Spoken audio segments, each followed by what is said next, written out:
Mari kita intip masa depan gemilang dari kisah cinta yang mekar perlahan, namun pasti ini, ratusan bangsawan berkumpul demi menghadiri pesta dansa megah untuk menghormati Grand Duke dan Duchess of Blenheim. Bahkan Antonio, sang penyanyi legendaris, hadir menyumbangkan suara emasnya di acara ini.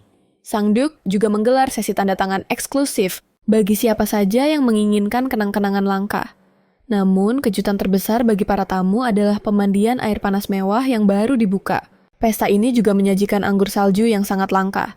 Dan bintang utama dari perayaan spektakuler ini, tak lain adalah pahlawan wanita kita yang menawan Annette Freys. Gadis ini telah melewati badai cobaan berat sebelum akhirnya menduduki posisi prestisius ini. Sang suami muda, Duke Royk dari Blenheim, menempel padanya seperti perangko tak beranjak selangkah pun. Annette sampai tersipu malu melihat betapa bucinnya sang suami di depan umum. Tapi pria itu tak peduli dengan tatapan orang lain karena dunianya hanya berpusat pada wanita pilihannya. Menatap langsung ke dalam mata Roy ke Annette, tak pernah menyangka dia akan memenangkan hati pria sedingin es itu. Namun, takdir telah berpihak dan posisi Grand Duchess kini terkunci selamanya untuk Annette. Padahal, baru setahun lalu gadis ini terjebak dalam drama pemilihan calon suami yang memicu keributan di kediamannya. Meski Nona Freys tak bersalah atas minimnya anggaran pernikahan, ayahnya terus-menerus melampiaskan amarah padanya. Annette harus menahan diri sekuat tenaga agar tidak meledak di depan sang markis dan membalas caci makinya. Belum lama ini dia menyadari dirinya terjebak dalam sebuah novel tentang seorang saintes yang ditakdirkan menjadi Grand Duchess. Sialnya, jiwa pahlawan kita justru merasuki tubuh penjahat kelas Terry yang ditakdirkan mati tragis dalam cerita aslinya. Gadis pemilik tubuh asli ini memang hidup sesuai rumor jahatnya. Dia bahkan bersikeras tinggal di rumah ayahnya setelah menikah dengan Blenheim hanya untuk menyiksa sang saintes habis-habisan. Akhir hidupnya pun mengenaskan. Annette yang jahat itu dieksekusi dengan cara digantung. Tapi jiwa Annette yang sekarang menolak keras untuk mati konyol seperti itu. Meski sang markis yakin pernikahan ini harus dibatalkan karena mereka bangkrut, pahlawan kita justru melempar ide brilian, yaitu menggelar upacara sederhana di kuil di mana biayanya sangat miring. Gadis itu tak merasa kasihan pada dirinya sendiri, meski calon suaminya tak mengirim sepeser pun uang. Dan ayahnya yang egois hanya peduli pada reputasi ingin menendang putrinya keluar secepat mungkin. Sang ayah benar-benar mempertimbangkan tawaran Annette yang sangat menguntungkan dompetnya itu. Dan akhirnya, pria itu setuju pernikahan digelar di kuil karena hasrat untuk menghemat uang mengalahkan segalanya. Pahlawan kita puas dengan keputusan ayahnya karena dia memang tak berniat tinggal lebih lama di neraka duniawi ini. Misi menikah dengan modal cekak bukanlah hal yang mudah. Tapi wanita cerdas ini berhasil mengatasinya. Namun dia tak menyangka akan bertemu seseorang yang tampak tidak senang. Di sudut perkebunan itu, ternyata dia adalah kakaknya Paren yang selama ini jarang berinteraksi dengan adik perempuannya yang tidak sah itu. Pria itu yakin Annette akan menyesali keputusan yang hanya menguntungkan ayah mereka. Gadis itu sendiri tahu betul dia tak boleh berharap muluk-muluk dari pernikahan sederhana ini. Tapi dia teringat sejarah kelam saat ayahnya menolak membantu Duke of Blenheim melawan serbuan monster buas. Akibatnya, Duke terdahulu terpaksa membuat kontrak darah dengan seekor naga yang berujung pada kematiannya. Jadi, bukan rahasia lagi bahkan bagi Paren bahwa penguasa utara saat ini sangat membenci keluarga mereka. Namun Annette ingat tak ada masa depan cerah bagi keluarga Freys. Di kemudian hari, jadi dia bertekad untuk kabur. Satu-satunya hal yang mengganggunya adalah kakaknya, yang terlihat cemas meski mereka tak pernah akrab sebelumnya. Namun sedetik kemudian, sang kakak kembali bersikap dingin dan menyenggol bahu adiknya dengan kasar. Dan sekali lagi, pahlawan kita harus berjuang sendirian di dunia baru yang asing ini. Dia menyadari banyak pelayan memperlakukan karakternya dengan buruk berbisik-bisik di belakang punggungnya. Tapi begitu Annette menoleh, para asisten itu berpura-pura tak terjadi apa-apa. Wanita itu tak sakit hati diabaikan seperti itu.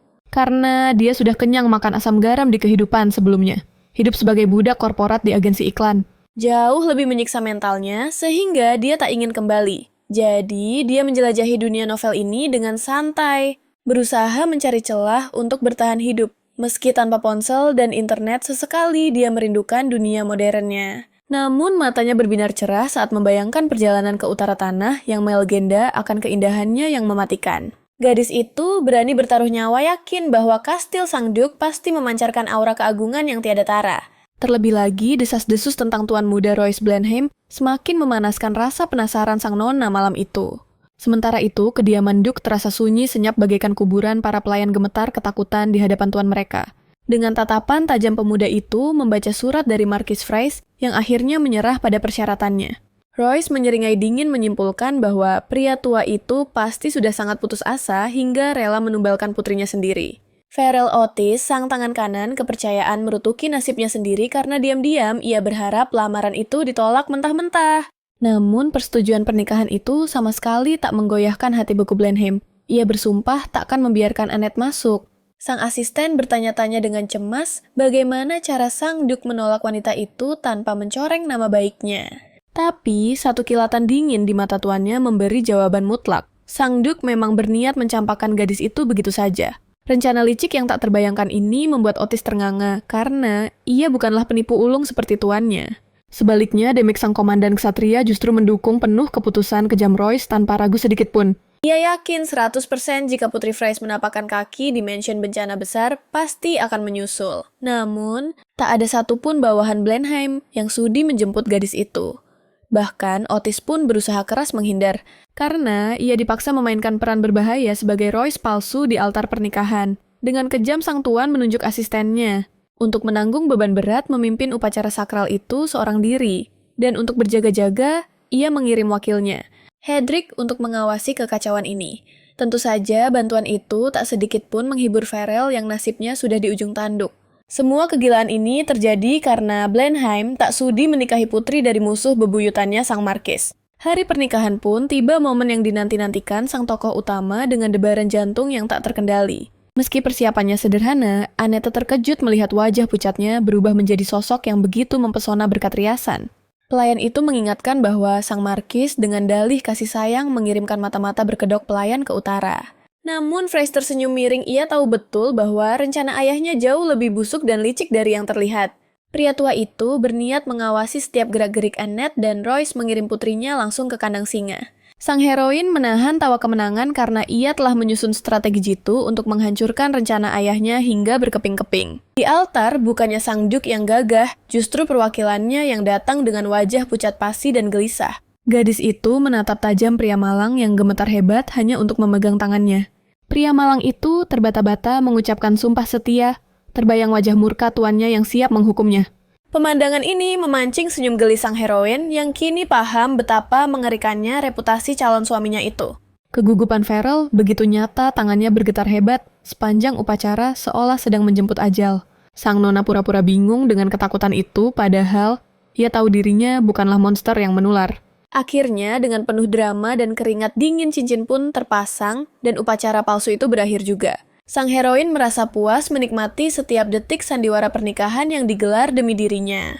Namun, para pelayan pribadi gadis itu merasa kenaikan status nona mereka hanya akan membawa petaka baru bagi mereka. Terutama sang pelayan utama yang enggan ke utara, namun tak punya nyali menolak titah mutlak sang Marquis. Tapi kejutan menanti. Saat masuk ke kamar, hanya gaun pengantin yang tersisa.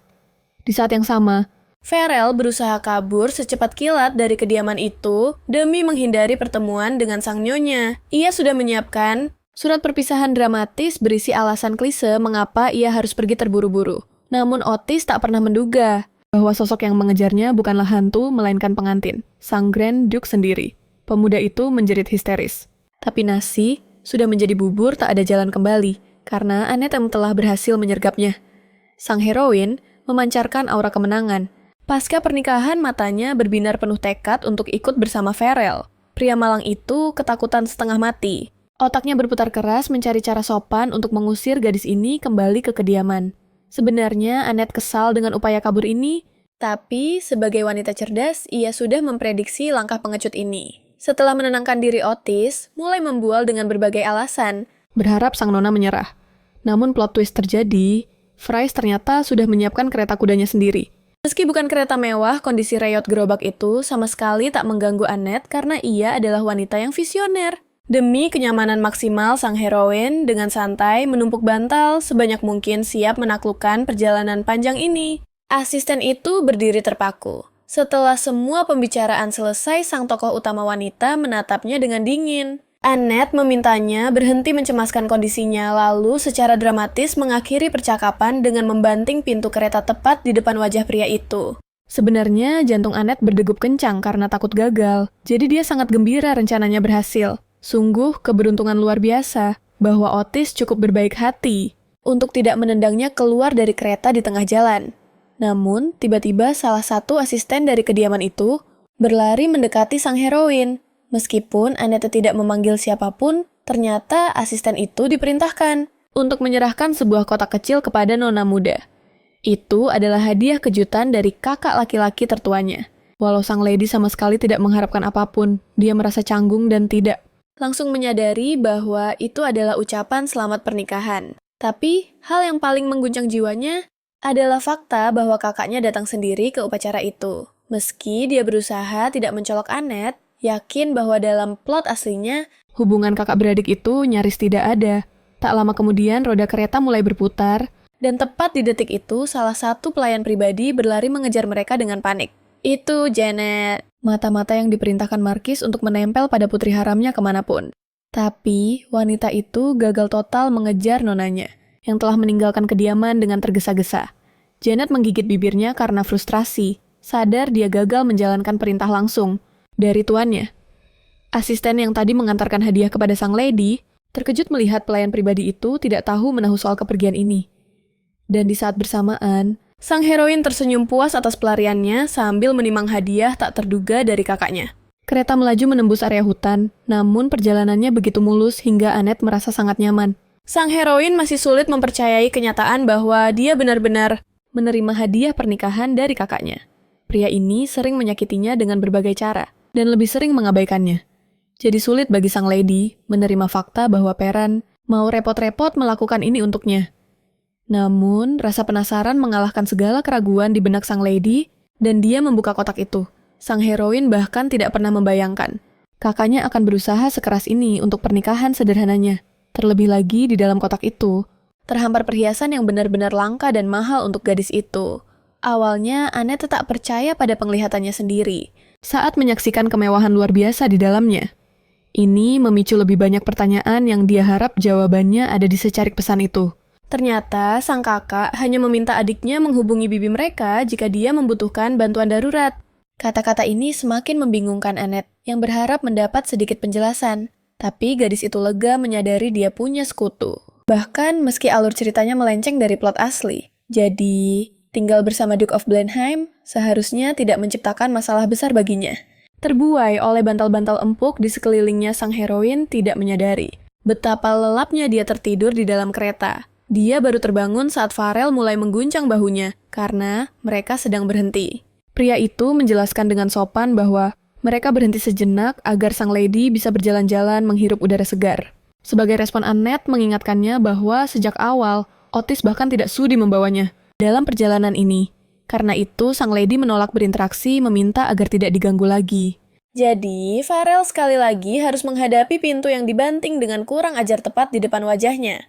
Gadis itu sebenarnya berniat tidur lebih lama karena merasa sangat lelah, tapi Annette segera sadar bahwa dia tidak akan bisa memejamkan mata lagi barang sedetik pun.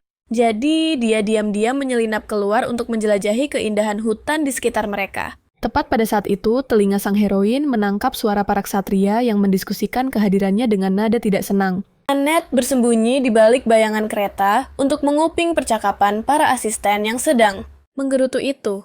Farel saat itu sedang berusaha menjelaskan pada mereka bahwa mereka tidak seharusnya menelantarkan sang lady di tengah hutan. Tapi, semua argumennya mental bagi para ksatria yang ogah bertanggung jawab atas keselamatan wanita itu.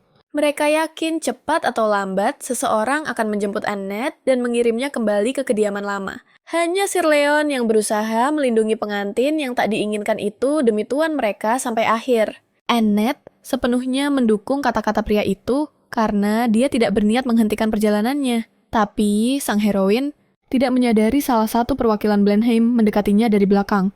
Annette tertangkap basah di momen yang paling fatal. Saat dia menguping pembicaraan Hedrick Gastad, membisu 1000 bahasa tak membocorkan keberadaan sang nona yang bersembunyi di balik kereta kuda. Melihat wakil Royce kembali, para asisten menghela napas lega beban berat seolah terangkat dari pundak mereka. Farrell berharap mendapat dukungan langsung berdalih bahwa mereka sedang mengawal Annette. Namun mengejutkan, Hedrick tidak menyerahkan wanita yang bersembunyi tepat di belakang kereta terdekat itu. Tindakan ini menyelamatkan nyawa sang heroin. Memberinya celah emas untuk berpura-pura baru saja tiba di sana. Para ksatria menatap gadis itu dengan syok berat, menyadari dia bisa mendengar segalanya. Keheningan canggung itu dipecahkan oleh sang wakil yang dengan sopan memperkenalkan diri pada pengantin muda tuannya. Dia bersumpah akan mengantarnya dengan selamat ke Blenheim Manor meski yang lain menentang keras. Annette tersenyum penuh, terima kasih pada ksatria bijak yang memberinya dukungan tak terduga itu. Tapi ini bukan sekadar senyuman. Karena sang nona punya rencana licik untuk merebut kepercayaan mereka semua. Dengan percaya diri, dia mengusulkan pergi ke Hotel Rossi. Meski semua orang menolak mentah-mentah sang heroin bersikeras bahwa tempat ini adalah pilihan terbaik bagi rombongan mereka. Hanya Farrell yang paham betapa bahayanya ide ini karena hotel itu sangat populer. Tapi tak disangka, Hedrick justru mendukung usulan gila Annette, meskipun perjalanan ke Rossi jauh lebih memutar. Annette tak menyangka berkat sang wakil dia bisa memuluskan jalannya secepat ini. Para ksatria tak berani membantah atasan. Namun mulai melempar tatapan tajam penuh amarah ke arah sang wanita. Namun heroin kita punya strategi jitu untuk menaklukkan hati mereka jadi. Dia tidak gentar sedikit pun. Annette sedang mempertaruhkan segalanya. Jika tidak ada kamar kosong, maka semua orang akan berbalik menyerangnya. Hanya Otis yang mencoba memperingatkan sang nona, tapi misinya gagal total. Karena hatinya yang terlalu lembut, pria itu tak mampu membantah pesona dan ketegasan Annette. Namun sang heroin tetap tenang bak air karena dia tidak memilih hotel ini. Tanpa alasan yang kuat, menjelang matahari terbenam seluruh rombongan tiba di lokasi. Dan mimpi buruk menjadi nyata, mereka harus tidur di hutan. Seperti dugaan banyak orang tidak ada kamar kosong. Di Hotel Rossi, Sir Leon merasa terpukul berat. Karena hal ini mencoreng kehormatan pengantin Duke Blenheim. Seluruh ksatria merasa sangat cemas dengan ketiadaan kamar. Apalagi mereka sudah kelelahan di perjalanan. Sang wakil awalnya setuju. Karena mengira wanita itu punya rencana jenius. Tapi kini dia berpikir, usulan ini hanyalah ulah gadis biasa yang manja dan tak tahu aturan. Heroin kita turun paling akhir dari kereta, pura-pura terkejut tak ada yang check-in. Farrell dengan wajah suram melapor tak ada satupun kamar tersisa di penginapan. Otis mengecek berkali-kali, tapi hasilnya tetap nihil bagi rombongan mereka. Para ksatria nyaris tak bisa menahan diri untuk melontarkan caci maki pada gadis yang dianggap tak punya otak itu. Tiba-tiba, Annette mengeluarkan kertas sakti dari keretanya, yang tak disangka-sangka oleh siapapun. Sang asisten tak bisa menyembunyikan rasa kagetnya saat membaca isi kertas itu. Annette tersenyum puas penuh kemenangan karena dia sudah membuking kamar di Hotel Rossi jauh-jauh hari. Awalnya tak ada yang percaya pada visi jauh ke depan sang nona. Sebelumnya para ksatria mengira nona muda hanya sekadar beruntung bisa ikut perjalanan ini. Tapi ternyata Annette sukses merancang perjalanan ke Blenheim hingga detail terkecil dengan sempurna. Beberapa hari lalu, heroin ini mendatangi biro informasi terbaik di kota ini. Dia menjual seluruh perhiasan hadiah pernikahan dari ayahnya, namun uang yang didapat jauh lebih sedikit dari rencana awal Annette. Pada saat yang sama, sang pedagang meyakinkan bahwa dia sudah menaikkan harga perhiasan itu setinggi mungkin di etalas. Saat itulah Annette sadar ayahnya benar-benar tidak peduli pada kesejahteraannya. Setelah transaksi pedagang itu hanya punya satu pertanyaan, mengapa sang nona datang padanya bukan ke toko perhiasan? Tapi sang heroin tak mungkin membocorkan bahwa Marquis tak boleh tahu soal penjualan ini. Jadi, dia mengalihkan topik ke hal krusial, membuat pria itu langsung pasang telinga.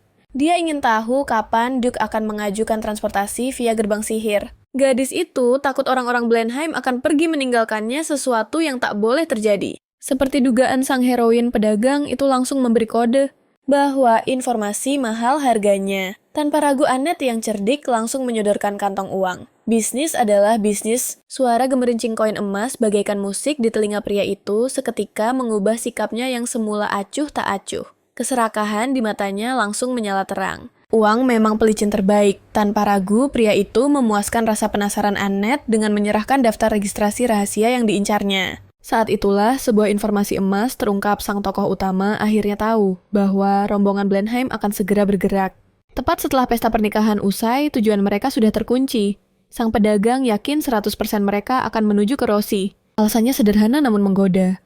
Hotel itu adalah markas bagi koki legendaris juru masak terbaik di seluruh kekaisaran. Mata Annette berbinar seketika. Ia tahu mendapatkan kamar di sana hampir mustahil saking populernya tempat itu. Tantangan diterima. Sebuah strategi jenius melintas di benak cantiknya. Kenapa harus berebut kalau dia bisa memborong semuanya sejak awal? Namun pria itu mencibir sombong. Hotel sekelas itu tidak akan melayani tamu sembarangan yang reputasinya meragukan. Annette hanya tersenyum miring. Masalah reputasi, hancurkan saja dengan uang ia langsung membayar lunas seluruh kamar di muka tanpa berkedip. Dan, boom! Dengan mudahnya sang nona memastikan rombongannya menguasai hotel termewah di kota itu tanpa sisa. Tak tanggung-tanggung gadis itu juga memesan bangket kerajaan sang koki pun mengerahkan seluruh jiwanya untuk menyajikan hidangan spektakuler. Meja makan itu kini terlihat seperti persembahan untuk kaisar bukan sekadar pelancong biasa. Kemewahannya benar-benar menyilaukan mata. Para ksatria yang tangguh itu seketika mati kutu. Mereka gemetar canggung bahkan takut menyentuh satu potong daging pun karena merasa tak pantas. Bayangkan saja, pasukan berani mati itu kini saling pandang tak ada yang berani menjadi orang pertama yang mencicipi kemewahan ini. Meski perut mereka meraung kelaparan disiplin tetap nomor satu. Baru setelah sang wakil mengangguk memberi izin suasana kaku itu langsung pecah, pertahanan runtuh. Mereka menyerbu makanan itu dengan ganas. Melihat lahapnya mereka senyum, kemenangan terukir manis di bibir Annette. Di tengah kegembiraan para pria itu, Farel masih menyimpan curiga. Kenapa hotel ini kebetulan? Macam apa yang membawa sang nona ke sini? Annette hanya melempar senyum penuh teka-teki. Bukankah wajar jika aku memilih yang terbaik untuk kalian? Jawabnya santai. Tentu saja dia tidak bisa bilang kalau dia punya cheat code.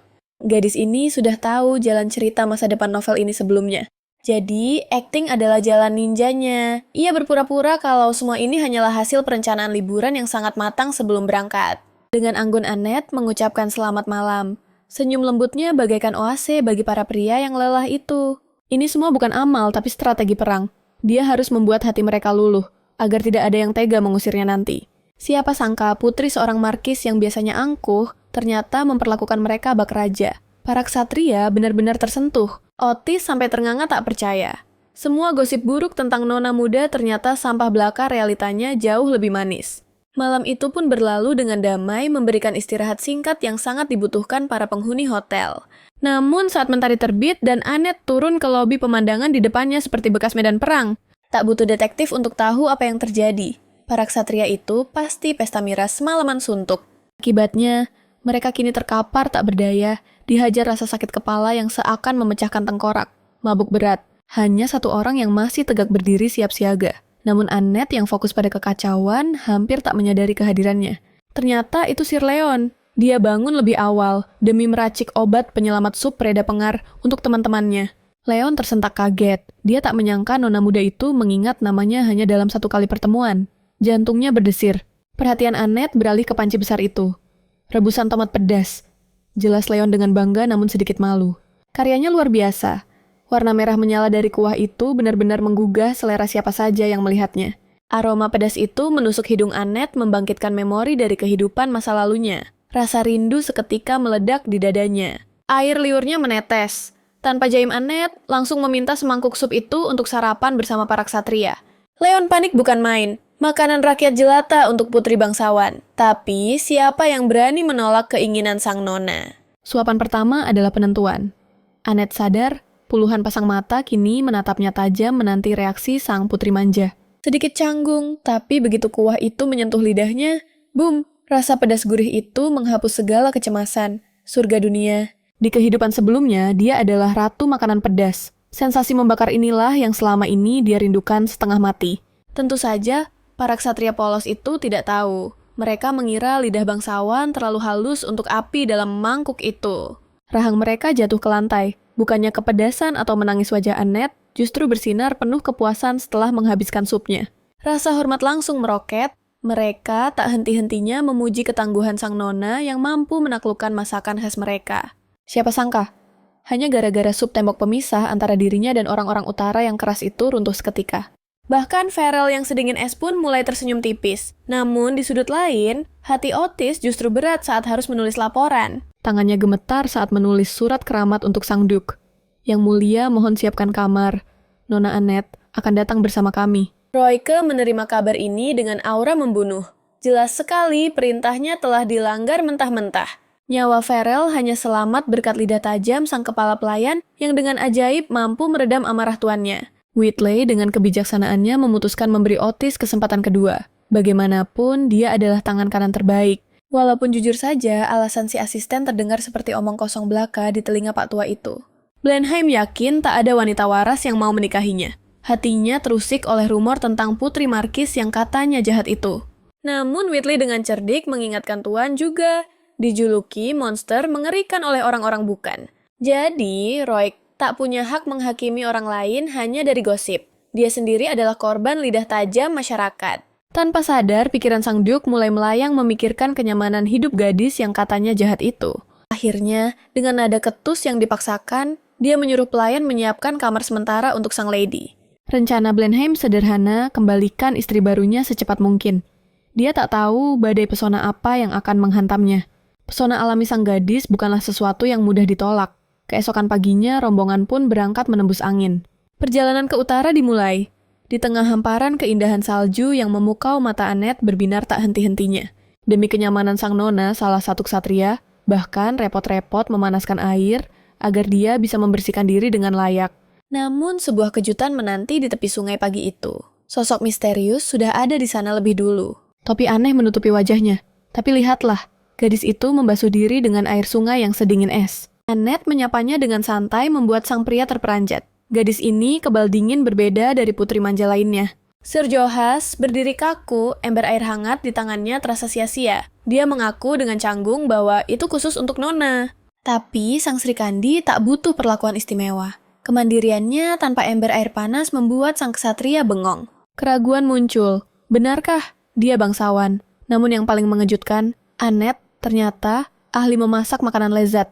Bahkan tidur beratapkan langit malam yang dingin pun dilakoninya tanpa satu keluhan sedikit pun.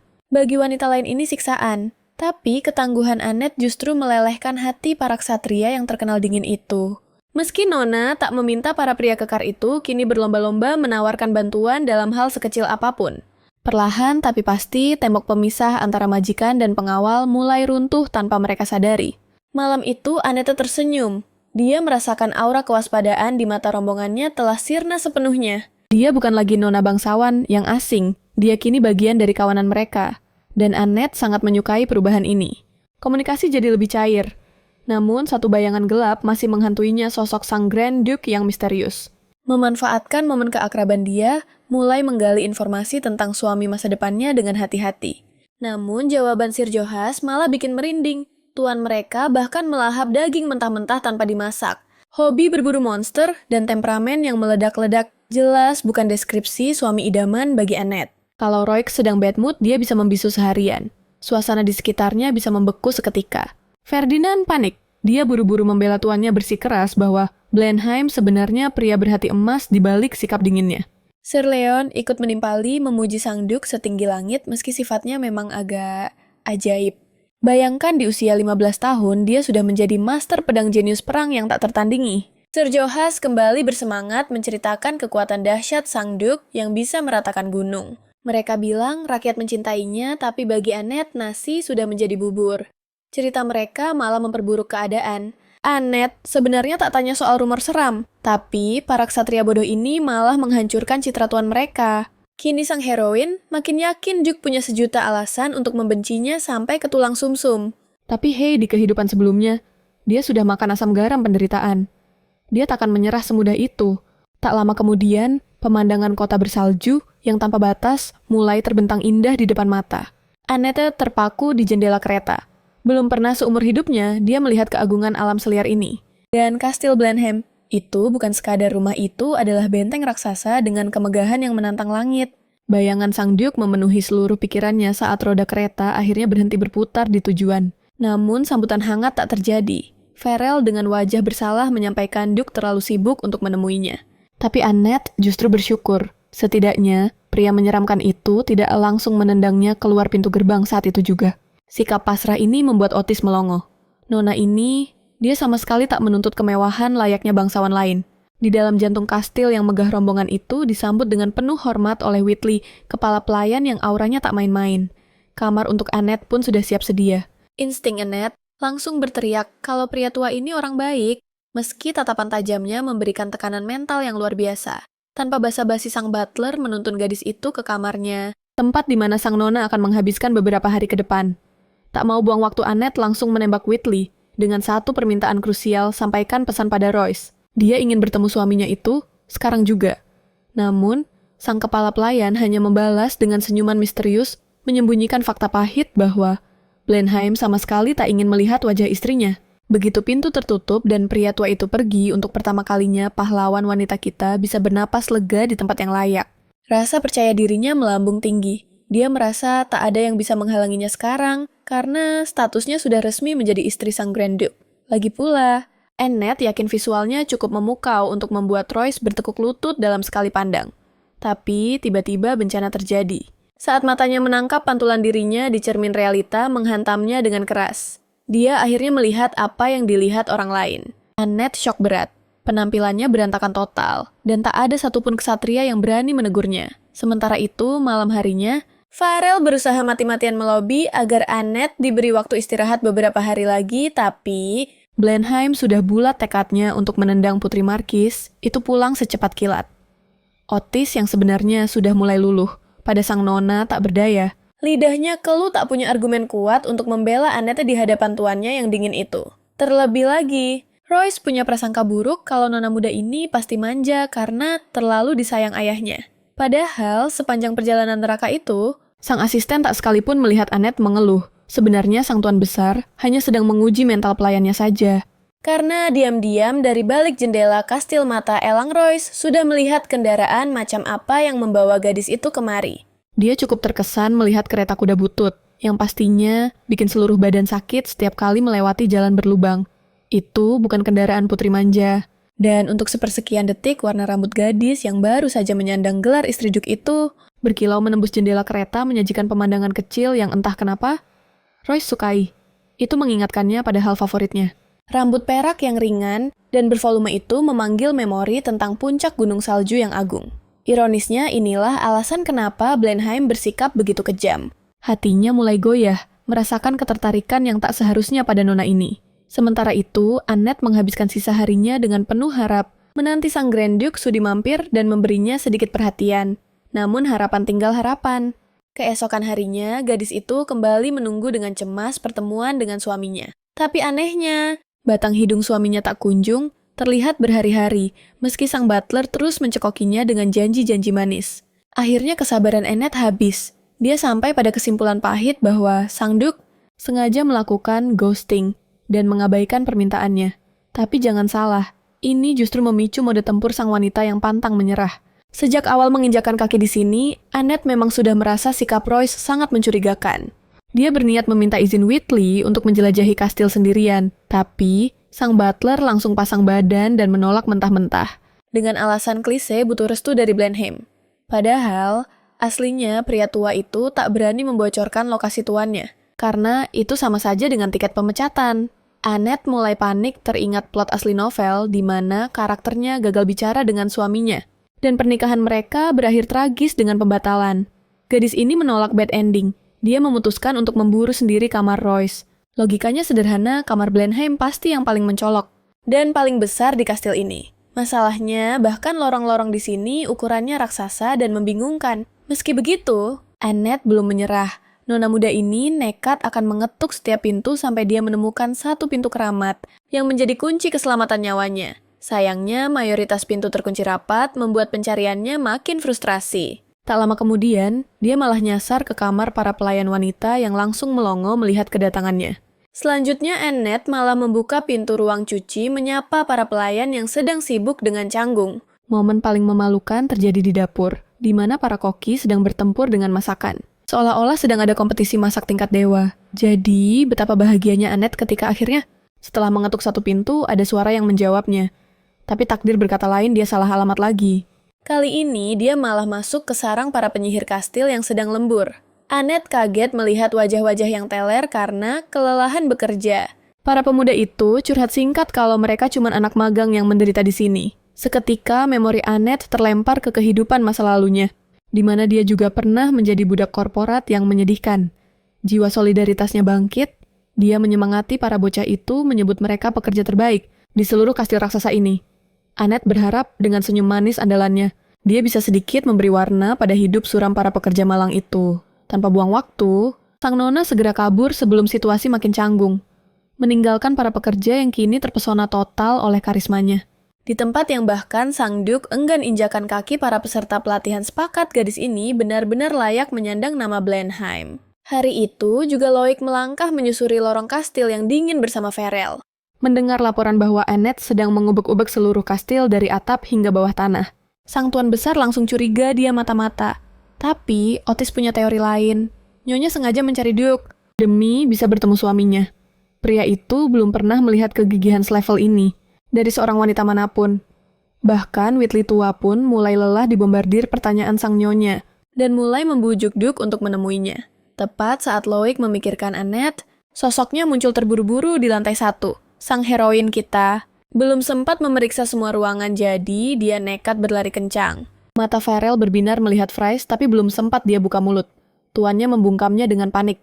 Dengan jantung berpacu, Duke menekan asistennya ke dinding agar Fries sama sekali tidak menyadari keberadaan mereka. Sebelumnya, Farel tak pernah melihat Blenheim melakukan hal yang memicu keintiman begini. Tapi, semua ini demi mencegah Otis memancing perhatian sang nyonya dengan celetukan asalnya.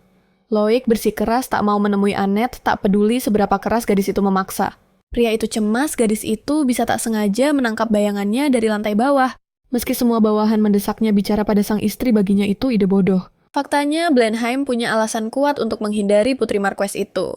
Dulu ada wanita cantik yang mencuri hatinya terlalu cepat, namun kisah cinta itu berakhir dengan trauma mendalam bagi sang Duke, yang masih dihantui kenangan itu.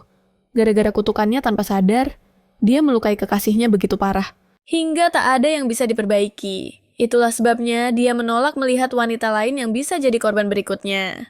Keesokan paginya, sang heroin melancarkan taktik baru duduk santai minum teh, tepat di atas batu yang dingin membeku. Ksatria pengawalnya berusaha keras menghangatkannya. Tapi sia-sia. Pria itu ternganga melihat tekad baja sang nona, yang rela menyiksa diri hanya demi bicara dengan Duke. Annette terus menyindirnya. Kalau dia tak perlu duduk di sini jika saja tahu di mana kantor Blenheim. Sayangnya, sang asisten tetap bungkam soal tuannya. Sang heroin sudah lama menyimpulkan bahwa Loic memang sengaja menghindarinya. Tapi gadis itu hanya butuh bertahan di sisinya selama 1 tahun demi nyawanya. Ini karena, sesuai plot aslinya, ayahnya akan memicu pemberontakan yang berujung pada eksekusi seluruh keluarga. Jadi, Annette harus membuat kesepakatan dengan Blenheim untuk masa singkat ini. Sang ksatria iba melihat wajah sedih Fries yang memikirkan Duke. Tiba-tiba dia ingat betapa nyonya sangat menikmati sup tomat saat perjalanan, jadi dia menawarkannya. Wajah heroin kita langsung cerah mendengar makanan favorit dari kehidupan masa lalunya itu. Dia langsung setuju ide jalan-jalan itu, membuat sang ksatria tersenyum manis. Tapi, si pria lengah dan tanpa sengaja membocorkan bahwa kamar Duke ada di lantai 3. Ksatria itu tak menyangka di momen hangat itu, Annette akan menyelipkan pertanyaan jebakan dengan begitu mulus. Lewat cara licik ini, Fries akhirnya tahu persis di mana dia harus memburu sang Grand Duke di dalam kastil raksasa itu.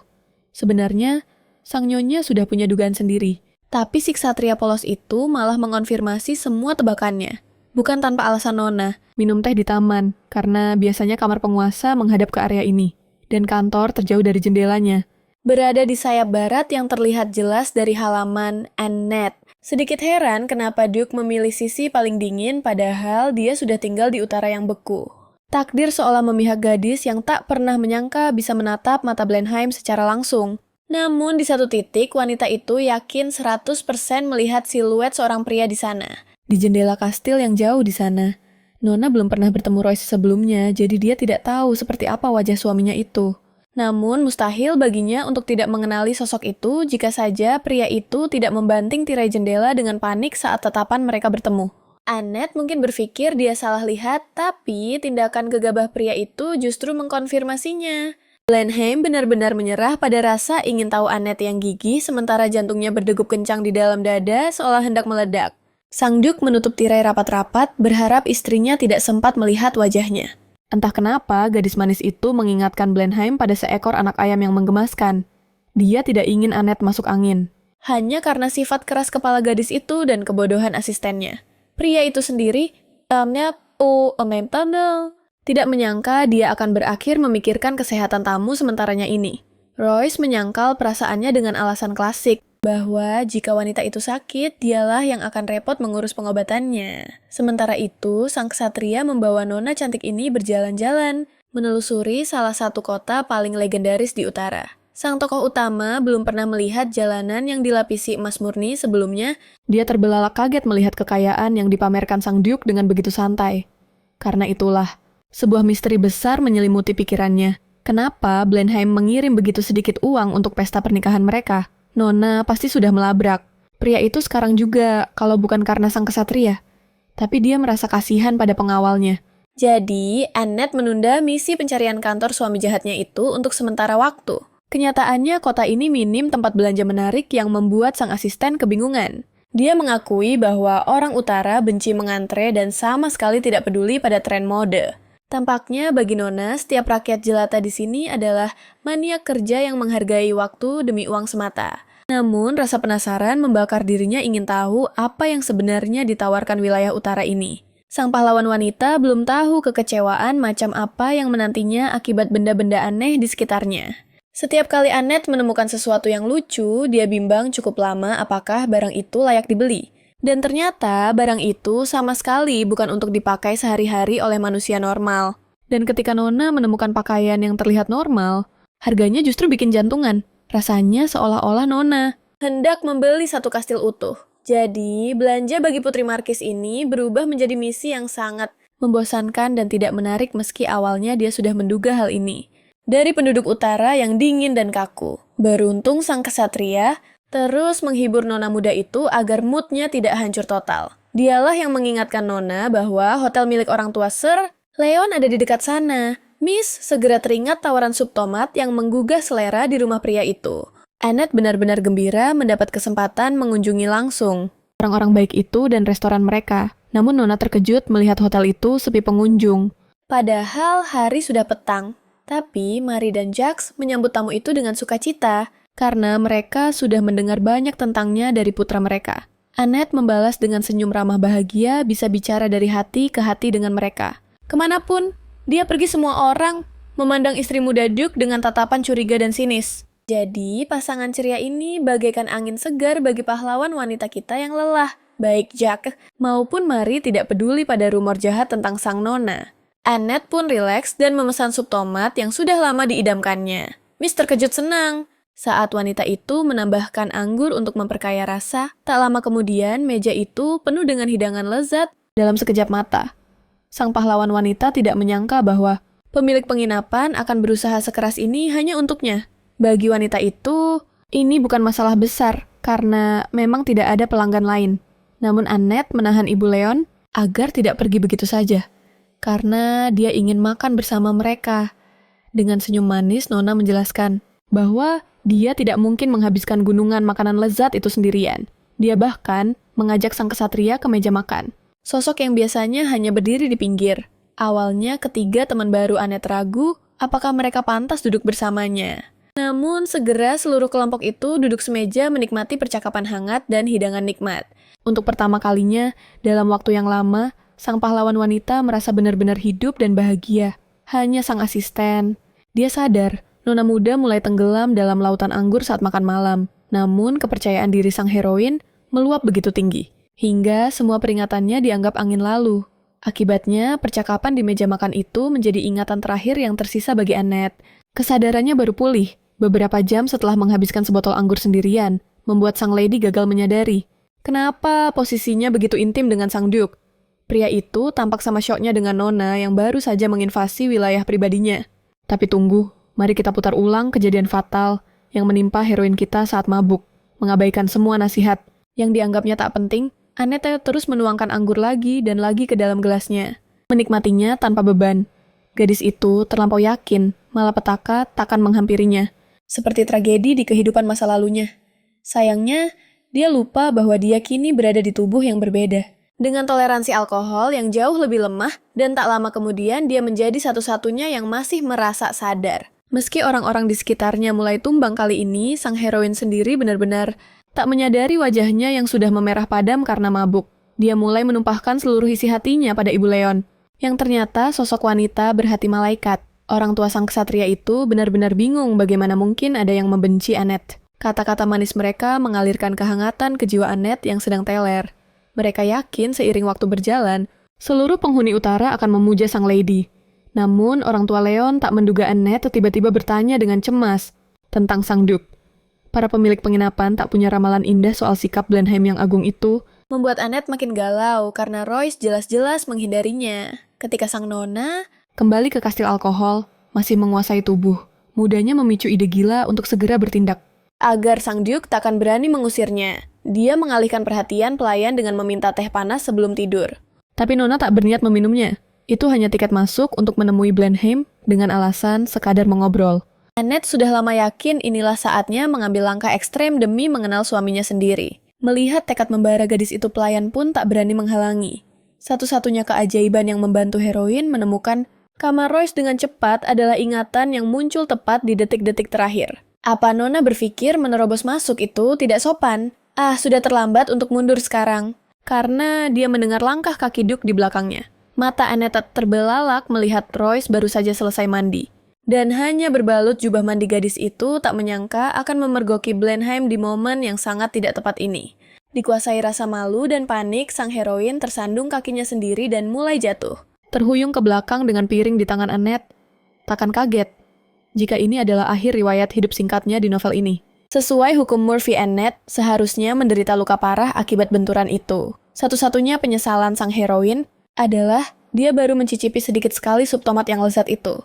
Prioritas kan? Namun tepat sebelum tubuhnya menghantam lantai, sang Duke menyambar dan mendekap gadis itu erat ke dalam pelukannya. Sang Nona selamat tanpa lecet sedikit pun, namun nasib berbeda menimpa Blenheim yang agung. Dan begitulah Annette muda terjebak dalam situasi yang kita bahas tadi. Tentu saja, sang lady tak berencana mempermalukan Duke seperti ini, tapi rencananya hancur berantakan total. Laki-laki dan perempuan itu saling bertatapan. Jarak wajah mereka hanya beberapa sentimeter. Yang pertama tersadar adalah sang Duke, yang langsung melompat menjauh seolah terbakar. Wajahnya memancarkan penyesalan tulus, seakan dialah penyebab jatuhnya sang istri. Padahal faktanya hanya Royce yang menjadi korban. Terluka akibat pecahan piring.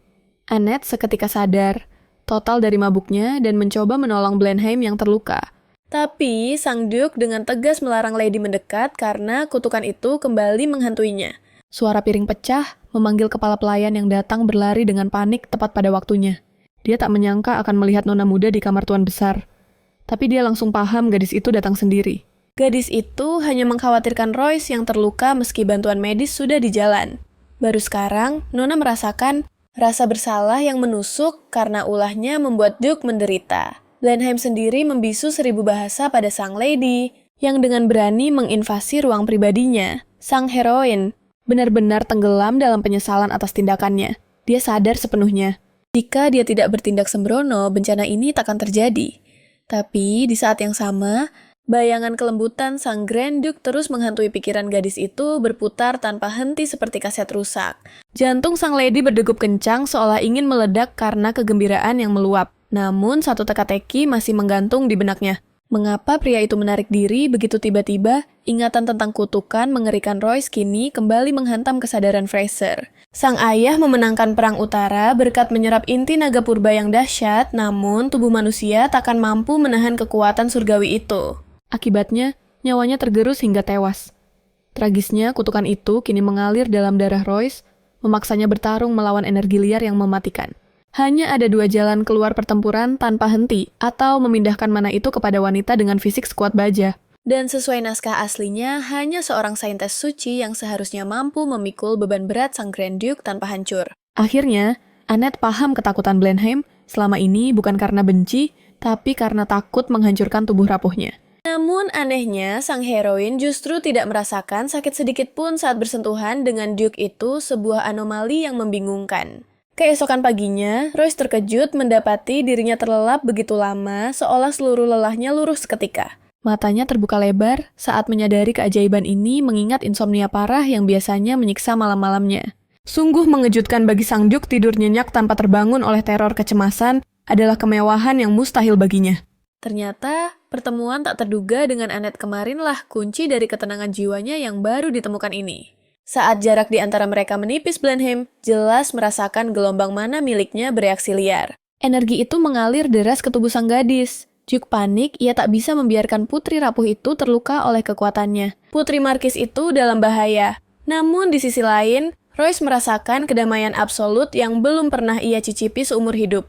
Dan anehnya, wajah Fraser tetap tenang sama sekali, tidak terdistorsi oleh rasa sakit yang menyiksa seperti korban lainnya. Setelah insiden malam itu, Blenheim tak bisa lagi mengabaikan eksistensi gadis itu di kastil dinginnya. Namun, kejutan menghantam Annette saat Duke tiba-tiba memerintahkannya untuk angkat kaki dan pulang ke rumah saat itu juga. Tentu saja sang heroin menolak nasib ini. Perintah itu membuatnya panik. Royce sendiri tak sanggup mengakui kebenarannya. Bahwa ia hanya ingin melindungi gadis itu dari takdir mengerikan yang mengikat hidupnya. Dengan tegas, ia bersumpah akan menyiapkan kereta kuda esok hari, tak peduli sekeras apapun gadis itu memberontak.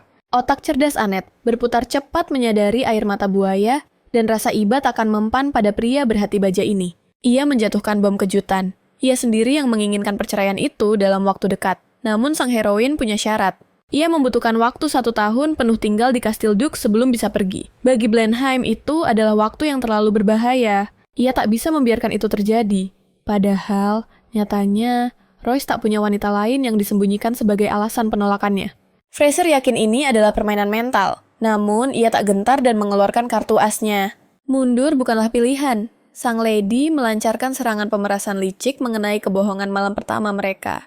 Mendengar tuduhan itu, wajah Blenheim memerah padam hingga ke telinga untuk pertama kalinya seumur hidup. Ancaman konyol itu ternyata efektif. Royce kehilangan kendali atas gadis cerdik dan pemberani ini.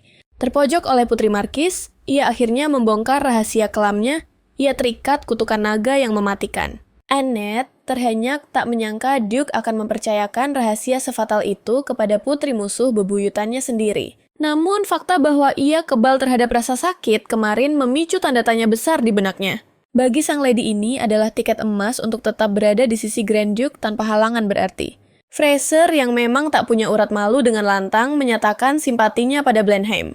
Pria itu terdiam 1000 bahasa. Namun telinganya memerah bak kepiting rebus. Sayangnya Putri Markis itu salah paham dan yakin suami barunya membencinya setengah mati. Maka dimulailah drama air mata. Ia meratap pilu berakting seolah hatinya hancur ditolak begitu cepat. Berpura-pura terluka parah oleh sikap dingin Royce. Dan benar saja, pertahanan sang Duke runtuh seketika melihat air mata wanita. Hatinya goyah. Rasa iba menyelimuti dirinya dan dengan canggung ia menyodorkan sapu tangan untuk menghapus duka palsu itu. Hanya demi menghiburnya sedikit. Annette yang tak mau berlama-lama dalam sandiwara, langsung menyambar tawaran damai itu. Dalam sekejap mata, senyuman cerah merekah di wajahnya, seolah badai tangis tadi tak pernah terjadi. Perubahan drastis ini membuat Duke ternganga, ia benar-benar amatir dalam menghadapi tipu daya wanita yang mempesona. Nasi sudah menjadi bubur, ia tak bisa lagi menolak kontrak yang disodorkan Fraser. Sang lady mendesak penandatanganan segera. Alasannya demi kepastian masa depan. Sang heroin licik ini belum berniat membocorkan bahwa ia sebenarnya ahli negosiasi bisnis. Dan saat tinta itu mengering resmilah, sudah Annette berhasil mengamankan 1 tahun penuh kehidupan di dalam kastil. Meski detak jantungnya mulai tenang, keraguan masih menyelimuti benak Royce. Benarkah ini jalan takdir yang harus ia tempuh? Namun nasi sudah menjadi bubur. Sang Duke sadar, ia telah masuk dalam perangkap manis gadis itu. Tapi anehnya, hatinya justru bersorak gembira. Tanpa sadar, ia menunduk patuh mengecup punggung tangan sang nona sebagai tanda kontrak suci telah terjalin di antara mereka. Sentuhan itu menjadi bukti mutlak bagi Annette. Ia benar-benar kebal, tak ada rasa sakit sedikit pun dari kulit Royce yang mematikan. Untuk pertama kalinya dalam keabadian, ia merasakan keajaiban ini. Sang heroin akhirnya bisa bernapas lega. Ancaman maut yang selama ini mengintai nyawanya telah sirna sepenuhnya. Mulai detik ini, misi penaklukan hati dimulai. Ia bertekad memperbaiki hubungan dengan para pelayan meski sandiwara ini hanya berlaku 1 tahun. Annette bersumpah akan memainkan peran Grand Duchess dengan sempurna tanpa celah yang bisa mencoreng nama siapapun. Target utamanya, tentu saja meluluhkan hati sang Grand Duke yang keras kepala dan menyebalkan itu. Meski sang suami melancarkan aksi, diam 1000 bahasa sang nona tak gentar. Ketukan pintu terus menggema menantang kesabaran penghuni di dalamnya. Benteng pertahanan runtuh Blenheim akhirnya menyerah dan membuka pintu secara pribadi untuk tamu yang super gigih ini. Di balik senyum manis sang nona radar bahaya sang Duke berbunyi kencang. Ia yakin ada rencana licik di balik wajah polos itu. Namun Annette meledakkan bom kejutan, ia hanya ingin sarapan romantis bersama suaminya. Kali ini Royce mati kutu. Menolak permintaan Putri Markis yang manis ini adalah hal yang mustahil. Tiba-tiba mata elang sang heroin menangkap celah. Sang Duke belum sempat merapikan dasinya yang berantakan. Dengan sigap, ia menawarkan bantuan namun sang pria mundur teratur. Duke ketakutan jarak sedekat ini bisa memicu kutukan mematikannya. Tapi bagi Annette, kutukan itu hanya mitos belaka. Rasa takut sudah lama ia hapus dari kamusnya. Maka terjadilah pertarungan sengit sang pria berusaha menghindar, sementara gadis keras kepala itu terus melancarkan serangan kasih sayang. Hingga akhirnya sang heroin mengeluarkan jurus terlarang tatapan mata memelas yang mampu meruntuhkan iman pria manapun. Royce pun tak berdaya. Dengan helaan napas pasrah Blenheim menundukkan tubuhnya tanda menyerah total. Kemenangan mutlak bagi sang nona ia begitu kegirangan hingga tak menyadari getaran ragu dalam suara suaminya. Fokusnya terkunci pada simpul dasi sampai-sampai ia melewatkan pemandangan langka di depan matanya. Rona merah padam menjalar di wajah Royce. Seumur hidupnya belum pernah ada yang berani merawat si pria dingin ini dengan begitu telaten. Pertahanan hati penguasa utara yang angkuh dan percaya diri itu perlahan retak oleh kelembutan sederhana. Entah sihir apa yang digunakan, ia tak berkutik di hadapan putri musuhnya yang bersinar bak matahari ini. Tapi penderitaan manis Blenheim belum berakhir karena sang nona masih punya satu permintaan lagi. Ia menuntut panggilan sayang, atau setidaknya sapaan sopan layaknya pasangan suami istri sungguhan. Bagi Royce yang kaku ini bagaikan mendaki gunung tanpa tali. Langkah besar yang mengguncang harga dirinya.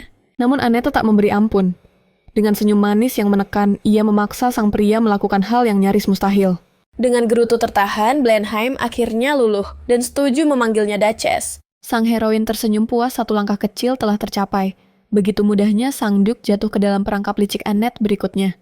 Royce bahkan tak sempat protes karena jadwal sarapan sudah ditetapkan secara sepihak. Para pelayan terbelalak kaget. Pemandangan sang Duke yang diseret paksa oleh gadis itu benar-benar di luar nalar. Sejarah baru tercipta. Tak pernah sekalipun mereka melihat tuan besar turun gunung untuk makan di ruang makan utama. Kehadiran sang heroin benar-benar membawa badai perubahan dalam hidup pria kutub utara ini. Royce hanya bisa terpaku menyaksikan bagaimana Annette memancarkan aura kehangatan dan kebahagiaan yang menyilaukan. Senyum yang fresh seolah tak pernah luntur. Dan kejutan berlanjut hidangan penutup langka berupa kue stroberi tersaji di meja. Mata sang heroin berbinar, ia menyambut keajaiban kuliner itu dengan kegembiraan yang meluap-luap. Sang Duke terpana. Ia belum pernah melihat seseorang menikmati makanan sederhana dengan ekspresi sebahagia itu. Di sela kunyahannya gadis itu mengakui sebuah fakta. Mengejutkan buah-buahan utara jauh lebih lezat dibanding kampung halamannya. Pujian tulus yang tak terduga mengingat reputasi wilayah utara yang tandus. Iseng, sang nona melempar candaan pedas. Mungkin istri tuan yang satunya juga menyukai kue ini. Reaksi Royce langsung terlihat Annette tak menyangka menggoda suami polosnya ini akan menjadi hiburan yang begitu mengasyikkan. Karena Annette hanyalah pemeran pendukung jadwalnya kosong melompong. Ia punya terlalu banyak waktu luang untuk dihabiskan. Kurang dari seminggu, ia sudah muak dengan pesta teh. Tiba-tiba, Whitley membocorkan info emas sang Duke berencana jalan-jalan di taman. Bagi Annette, anggukan sang kepala pelayan bukan sekadar izin, tapi sinyal perang lampu hijau sudah menyala dan misinya dimulai sekarang juga. Hatinya bersorak kegirangan. Bahkan kakek tua itu kini menjadi sekutunya dalam menaklukkan hati sang Duke. Sementara itu, Royce tampak tenggelam dalam lautan pikirannya sendiri. Terisolasi dari dunia luar seolah membangun tembok tak kasat mata. Saking larutnya ia bahkan tak menyadari kehadiran sosok gadis yang menyusup masuk. Gadis yang justru terpesona melihat sisi rapuhnya saat ia sendirian. Tanpa ragu sedikit pun, sang nona melenggang masuk dengan percaya diri. Memaksakan dirinya ke dalam orbit sang Duke. Meski wajah Blenheim masam, ia tak kuasa menolak rentetan pertanyaan yang dilontarkan sang istri. Yang rasa ingin tahunya setinggi langit. Dan inilah momen kebenaran itu terungkap. Ternyata kutukan itulah alasan mengapa sang Duke sangat membenci sentuhan manusia lain.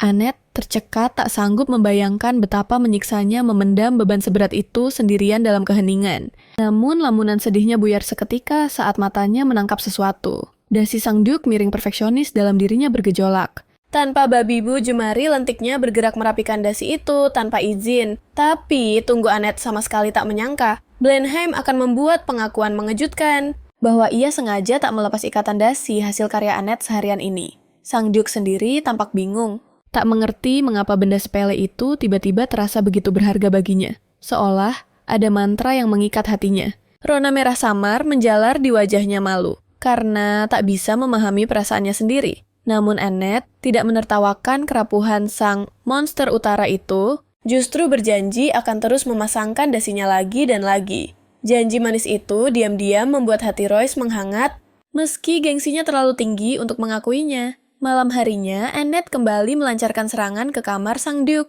bertekad agar wajah cantiknya terpatri dalam ingatan suaminya.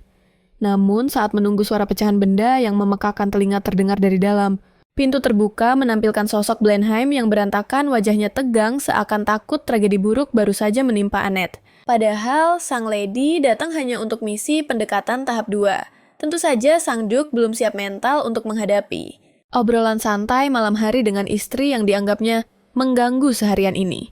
Tapi Annette yang keras kepala sama sekali tak gentar meski disindir soal gaun tidurnya yang dianggap tak pantas. Lucunya di antara mereka berdua justru Blenheim lah yang bertingkah seperti gadis suci yang panik soal tata krama dan kesopanan. Namun sang nona terus melancarkan serangan, nekat untuk menerobos ruang pribadi sang Dukdan. Seperti biasa, benteng pertahanan Blenheim pun runtuh oleh kegigihan istrinya. Niat Annette tulus, ia tahu kehadirannya adalah obat penenang bagi jiwa Royce yang tersiksa. Sayangnya mental sang tuan muda utara ini belum sekuat baja untuk menghadapi serangan cinta bertubi-tubi dari istrinya. Tapi, sebelum ia sadar tangan Annette sudah menggenggam erat tangannya, menyalurkan kehangatan untuk mengantar sang Duke ke alam mimpi. Padahal, beberapa menit lalu, modus operandi Annette hanyalah numpang menghangatkan diri. Di depan perapian, kunjungan sebelumnya terlalu kacau dan memalukan hingga ia tak sempat mengamati keadaan sekitar. Namun kini matanya menyapu seisi ruangan. Kamar pribadi Blenheim ternyata jauh dari kata mewah, sunyi dan dingin. Rasa iba menyeruak Annette merasa wajib menidurkan bayi besar ini agar ia merasa lebih baik. Royce masih berharap bisa mengusir Putri Markis yang percaya diri dan kurang ajar ini secepat mungkin. Tapi nasi sudah menjadi bubur, semua rencananya gagal total. Ia tak berkutik melawan keinginan sang lady. Di kehidupan sebelumnya, Annette memang ahlinya membuat orang lelah tertidur pulas dalam sekejap. Tapi ada satu hal yang luput dari perhitungannya. Blenheim belum siap membuka hatinya secepat kilat. Rencana Annette mulai berbenturan dengan tembok realita yang keras. Namun ia tak peduli. Ia bertaruh segalanya pada plot novel asli yang ia ketahui. Bahwa hanya seorang saintes yang bisa meredakan penderitaan sang tuan. Dan benar saja, saat kulit mereka bersentuhan rasa sakit, sang Duke lenyap tanpa jejak. Seolah disihir, Annette bertekad mengambil peran penyembuh itu bagi suami kontrak 1 tahunnya ini. Teori Putri Markis ini terbukti akurat. Sang Duke sendiri perlahan berhenti menghindar. Setiap sentuhan membuatnya semakin tenang. Auranya yang meledak-ledak mulai mereda. Meski perubahannya sangat halus, namun ketakutan purba bahwa ia akan melukai orang lain masih mencengkeram jiwanya. Itulah sebabnya Annette bersikeras. Ia tak akan beranjak 1 inci pun, sampai Blenheim benar-benar terlelap. Ia bingung kenapa tawaran sesimpel ini ditolak mentah-mentah. Biasanya, sang Duke lah, sang penguasa yang mengatur hidup semua orang, jadi sulit baginya menerima kenyataan baru ini. Tapi akhirnya, pertahanannya runtuh. Ia tak berdaya melawan keras kepalanya sang nona, dan dengan patuh berbaring di sebelahnya. Tubuh Royce kaku seperti papan, meski Annette tak berniat macam-macam. Dengan nada bercanda, Annette mengingatkan, "Hei, yang pegang pedang kan kamu? Jadi, kenapa harus takut padaku?" Sang Duke hanya bisa menggerutu pasrah menerima semua bantuan paksa ini. Sang wanita tidak menyerah begitu saja. Gadis itu sengaja mendekatkan dirinya pada sang Duke karena itulah satu-satunya alasan dia datang kepadanya. Segera saja dalam atmosfer yang menenangkan di sisi Annette, segala penolakan lenyap seketika dari benak sang bangsawan. Ia tak bisa menyangkal sentuhan hangat gadis itu benar-benar melelehkan kebekuannya dan meredakan rasa sakitnya. Sang heroin pun menjadi jauh lebih tenang saat pria itu berhenti melawan tindakannya. Tatapannya terkunci penuh minat pada tangan besar nan indah milik penguasa muda itu. Namun ia tak bisa menemukan jawaban atas satu pertanyaan yang mengganggunya.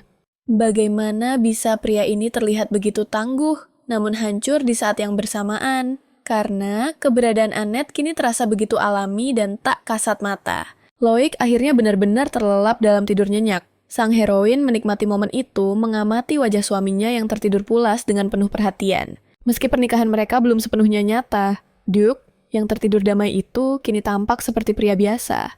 Lepas dari beban gelar kebangsawanan di pundaknya, Agar tidak membangunkan Blenheim, ia menyelinap keluar kamar itu sesenyap mungkin di larut malam. Namun, ada satu pertanyaan yang menghantui Putri Markis ini, sebuah teka-teki yang tak memiliki jawaban dalam alur cerita aslinya. Entah mengapa, kutukan itu digambarkan sebagai hal sepele di novel, namun mata kepala Annette sendiri menyaksikan betapa hebatnya penderitaan Loic. Karena malam semakin larut, sang wanita melangkah diam-diam menyusuri lorong kastil yang sunyi menuju kamarnya. Tanpa sengaja, telinganya menangkap percakapan para pelayan yang sedang berdebat tentang suatu masalah. Annette terkejut para asisten itu belum berniat tidur di jam segini. Gadis-gadis itu justru terkikik riang sambil berbisik, menertawakan cerita yang mereka bagi satu sama lain. Rasa penasaran sekali lagi mengalahkan kehati-hatian membuat sang heroin mulai menguping. Dan tepat pada saat itu, dua pelayan muda itu tiba-tiba dimarahi oleh seorang pelayan muda lainnya. Itu adalah gadis bernama Janine, satu-satunya orang yang mematuhi semua instruksi dengan presisi sempurna. Namun, ia tidak populer di kalangan asisten lain karena dianggap sombong. Dengan terkejut, Annette menyadari bahwa ia pernah mendengar suara Janine di antara orang-orang terdekatnya. Sementara itu, para pelayan melemparkan tugas menyiapkan air kepada gadis yang baru mendekat itu. Mereka sama sekali tak berniat memanaskan air mandi lagi demi kenyamanan Annette. Banyak orang memperlakukan Janine dengan tidak adil hanya karena dia dianggap sebagai orang baru yang sok tahu di antara para asisten. Terlihat jelas dari wajah gadis itu bahwa ia tak ingin memanaskan ulang air. Namun, pelayan setia itu hanya menginginkan yang terbaik bagi nyonyanya, agar sang nyonya bisa membersihkan diri dengan nyaman dalam air hangat. Sang heroin memahami sepenuhnya segala perasaan asistennya yang kini berjalan gontai menuju dapur. Sebelumnya, ia tak pernah menaruh perhatian pada Janine. Namun, kini ia sadar bahwa gadis itu layak mendapatkan imbalan. Jadi, dengan senyum hangat, Annette bergegas ke tempat tidurnya untuk pura-pura tertidur. Putri Markis itu tidak tahu bahwa pelayan ini sebenarnya telah melihat sebagian pakaiannya tertinggal di lantai 2. Keesokan paginya, sang heroin kembali mengunjungi kamar sang Duke dengan senyum ceria dan penuh sukacita. Pria itu jelas tak senang istrinya kembali menginvasi ruang pribadinya. Namun, sang wanita dengan keras kepala mengabaikan sikap dingin sang Duke. Ia terlihat jelas lelah dengan kehadiran Annette yang terus-menerus tanpa henti. Royce tetaplah seorang gentleman sejati, jadi dia meminta maaf soal insiden ketiduran semalam. Namun, Annette punya rencana licik untuk mengikat Blenheim padanya. Memastikan pria itu takkan pernah bisa mengusirnya. Itulah sebabnya dia nekat menerobos masuk ke ruang kerja sang Duke di jam sibuk, saat tak ada satupun yang berani mengganggu pria itu. Dengan santai nona muda menyatakan ingin membaca ditemani. Aura dingin dan serius suaminya. Seperti biasa, gadis ini masa bodoh dengan segala bentuk penolakan dari suami mudanya. Sekali, seorang frase memutuskan sesuatu, dia akan menyelesaikannya sampai tuntas. Jadi, dia bahkan tak merasa canggung dengan kegugupan yang memancar jelas dari tubuh sang Duke. Akibat kehadirannya, dia benar-benar memblokir dunia nyata tenggelam sepenuhnya dalam lautan informasi buku. Kali ini, Nona membaca tutorial cara mengikat dasi yang membosankan tanpa gambar. Bersamaan dengan itu, matanya mencuri pandang ke arah pria gagah dan mempesona tepat di sebelahnya. Tak ada wanita yang bisa menolak pesona Grand Duke meski wataknya begitu. Jadi, Annette tersentak bingung. Saat tak sengaja bertatapan dengan Royce, pria itu tak menyangka nona muda ini begitu berani memuji ketampanannya. Wajah Duke seketika merah padam meski mungkin wanita itu sering mengumbar kata-kata manis ke banyak orang. Tiba-tiba, Leon menerobos masuk kantor tanpa mengetuk terburu-buru menyampaikan laporannya. Sang heroin girang bukan main melihat temannya itu yang orang tuanya bahkan sudah ia kenal. Tapi Royce mendadak waspada dan insecure melihat percakapan manis antara ksatria dan istrinya. Awalnya sang asisten melapor pada Duke tentang jadwal latihan rutin. Baru setelah itu dia dengan ceria mengalihkan seluruh perhatiannya pada Annette. Tak satu pun dari sahabat itu menyadari aura Blenheim yang makin gelap dan suram di setiap kata yang mereka ucapkan.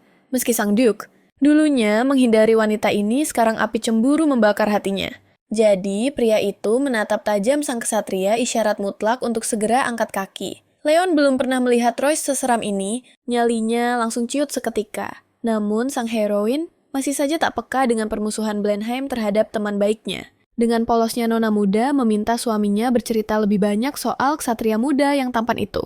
Tanpa seragam dinasnya, dia terlihat jauh lebih segar di mata gadis itu dibanding saat perjalanan singkat mereka. Saat Nona menyebut ksatria itu manis jantung Duke rasanya. Seperti dihujam ribuan panah tak kasat mata. Dia lebih memilih mati daripada mendengar pujian frase untuk pria lain. Karena gengsi dan panas hati Duke menyatakan bahwa asistennya itu tak layak disebut. Dengan kata-kata indah. Terlambat sang heroin, baru sadar dia tak sengaja melukai harga diri suaminya yang angkuh. Pasangan itu menghabiskan sisa waktu dalam keheningan total, tak ada yang berani buka suara. Annette merasa canggung meski tak merasa bersalah pada Blenheim. Tak lama Royce harus pergi. Memberitahu Putri Marquez yang bingung itu dengan singkat. Pria itu sempat menyindir bahwa dia tak seharusnya mengobrol pujian manis ke sembarang orang. Punggung sang Duke mengingatkan Nona pada kostum antik indah dari perkebunannya. Hanya kakaknya yang memakai busana serupa, dan Nona sadar dia belum membalas hadiah pernikahannya Annette, tak bisa memaafkan kelupaannya sendiri. Karena perhiasan itu harganya selangit. Dia mencoba berterima kasih pada Paran lewat surat, tapi entah kenapa, kata-kata seolah macet di kepalanya. Sang heroin tak pernah harus menumpahkan perasaan ke atas kertas. Sebelumnya jadi dia kesulitan menyusun kalimat. Berkali-kali, frase membuang kertas yang salah dan mengulang surat dari awal. Tapi hasilnya nihil gadis itu masih buntu mencari kata yang pas. Dia baru berhenti saat mendengar suara gesekan roda pelan. Menuju mejanya. Itu Janin yang dengan penuh perhatian mengingatkan Nona muda soal jam camilan. Agar dia tak kelaparan. Sang pelayan tampak begitu tenang dan tertutup seolah bisa dipercaya memegang rahasia dunia. Membuat Nona merasa wajib membagi setidaknya satu kue lezat dengannya. Sang asisten tampak kaget dengan kebaikan itu dan menerima hadiah kecil itu dengan patuh sementara Annette fokus total melahap dessert surgawi itu. Sebanyak apapun Nona makan, dia masih takjub dengan kombinasi rasa dalam hidangan itu. Setiap suapan dessert selalu sukses mengangkat mood frase tak terkecuali kali ini. Melihat kamar yang berantakan bagai kapal pecah, Janin menawarkan bantuan bersih-bersih tawaran yang sangat tepat waktu. Sayang sekali sang Nona kembali lengah dan tak menyadari pelayan licik itu mencuri surat-surat pentingnya. Malam di Kastil Blenheim pun berlalu sunyi tanpa insiden berarti kecuali satu hal kenekatan Annette. Gadis itu kembali menyusup ke kamar suaminya berniat menjadi obat tidur bagi sang Duke yang insomnia. Namun malam ini atmosfer berubah total. Begitu pintu terbuka, hawa dingin dan ketegangan langsung menyergap dari arah sang Duke. Pria itu berdiri, bagaikan tembok raksasa dengan prinsip teguh, melarang istrinya melangkah masuk barang satu jengkal pun. Reaksi dingin ini jelas membuat Annette terbelalak kaget. Setelah pertimbangan panjang yang menyiksa batin Royce akhirnya menjatuhkan titah mutlak Annette, dilarang menginjakan kaki di kamarnya lagi. Tapi menyerah bukanlah gaya sang pemeran utama wanita kita untuk melepaskan keinginannya begitu saja. Dengan tenang namun tajam, ia mengingatkan status mereka sebagai suami istri yang sah. Meski hanya terikat kontrak setahun. Kali ini, Tuan Duke benar-benar tak tergoyahkan bersikeras membangun benteng ruang pribadi di antara mereka. Annette salah menafsirkan penolakan itu. Hatinya mencelos karena mengira dirinya dibenci. Royce buru-buru meralat dengan alasan klise bahwa ia lebih suka menyendiri. Penolakan ini justru memicu ide baru di otak Annette. Jika malam dilarang, maka ia tak perlu terpaku mengunjungi suaminya hanya saat gelap, meski sekeras apapun. Annette mencoba meluluhkan hati Blenheim dengan pesona kecantikannya, usahanya sia-sia. Pintu kamar itu tetap tertutup rapat, sebuah penolakan yang kejam dan tak terbantahkan. Walau wajah sang Nona tetap tenang. Hatinya retak karena seluruh rencana indahnya hari ini hancur berantakan. Namun penderitaan sang Duke jauh lebih berat, karena harus mengambil keputusan yang menyayat hati ini demi kebaikan bersama. Royce kini dihantui rasa sesal yang mendalam. Mengapa ia harus membuka rahasia kutukan itu pada gadis sepolos Annette beban? Hidupnya kini bertambah berat. Memikirkan nasib Putri Marquez yang terseret dalam kemalangannya. Ia teringat bisikan Farrell yang menyakitkan. Tentang rumor kejam bahwa Annette adalah anak haram dari ayah kaya raya. Otis pun ikut cemas pada wanita yang telah mencuri perhatiannya selama perjalanan. Tapi kini api cemburu justru membakar sang Duke melihat senyum cerah istrinya. Bahkan senyum itu diberikan pada asisten terbaiknya sekalipun. Ketakutan terbesar Royce adalah jika Annette membocorkan rahasia kutukan itu pada ayahnya.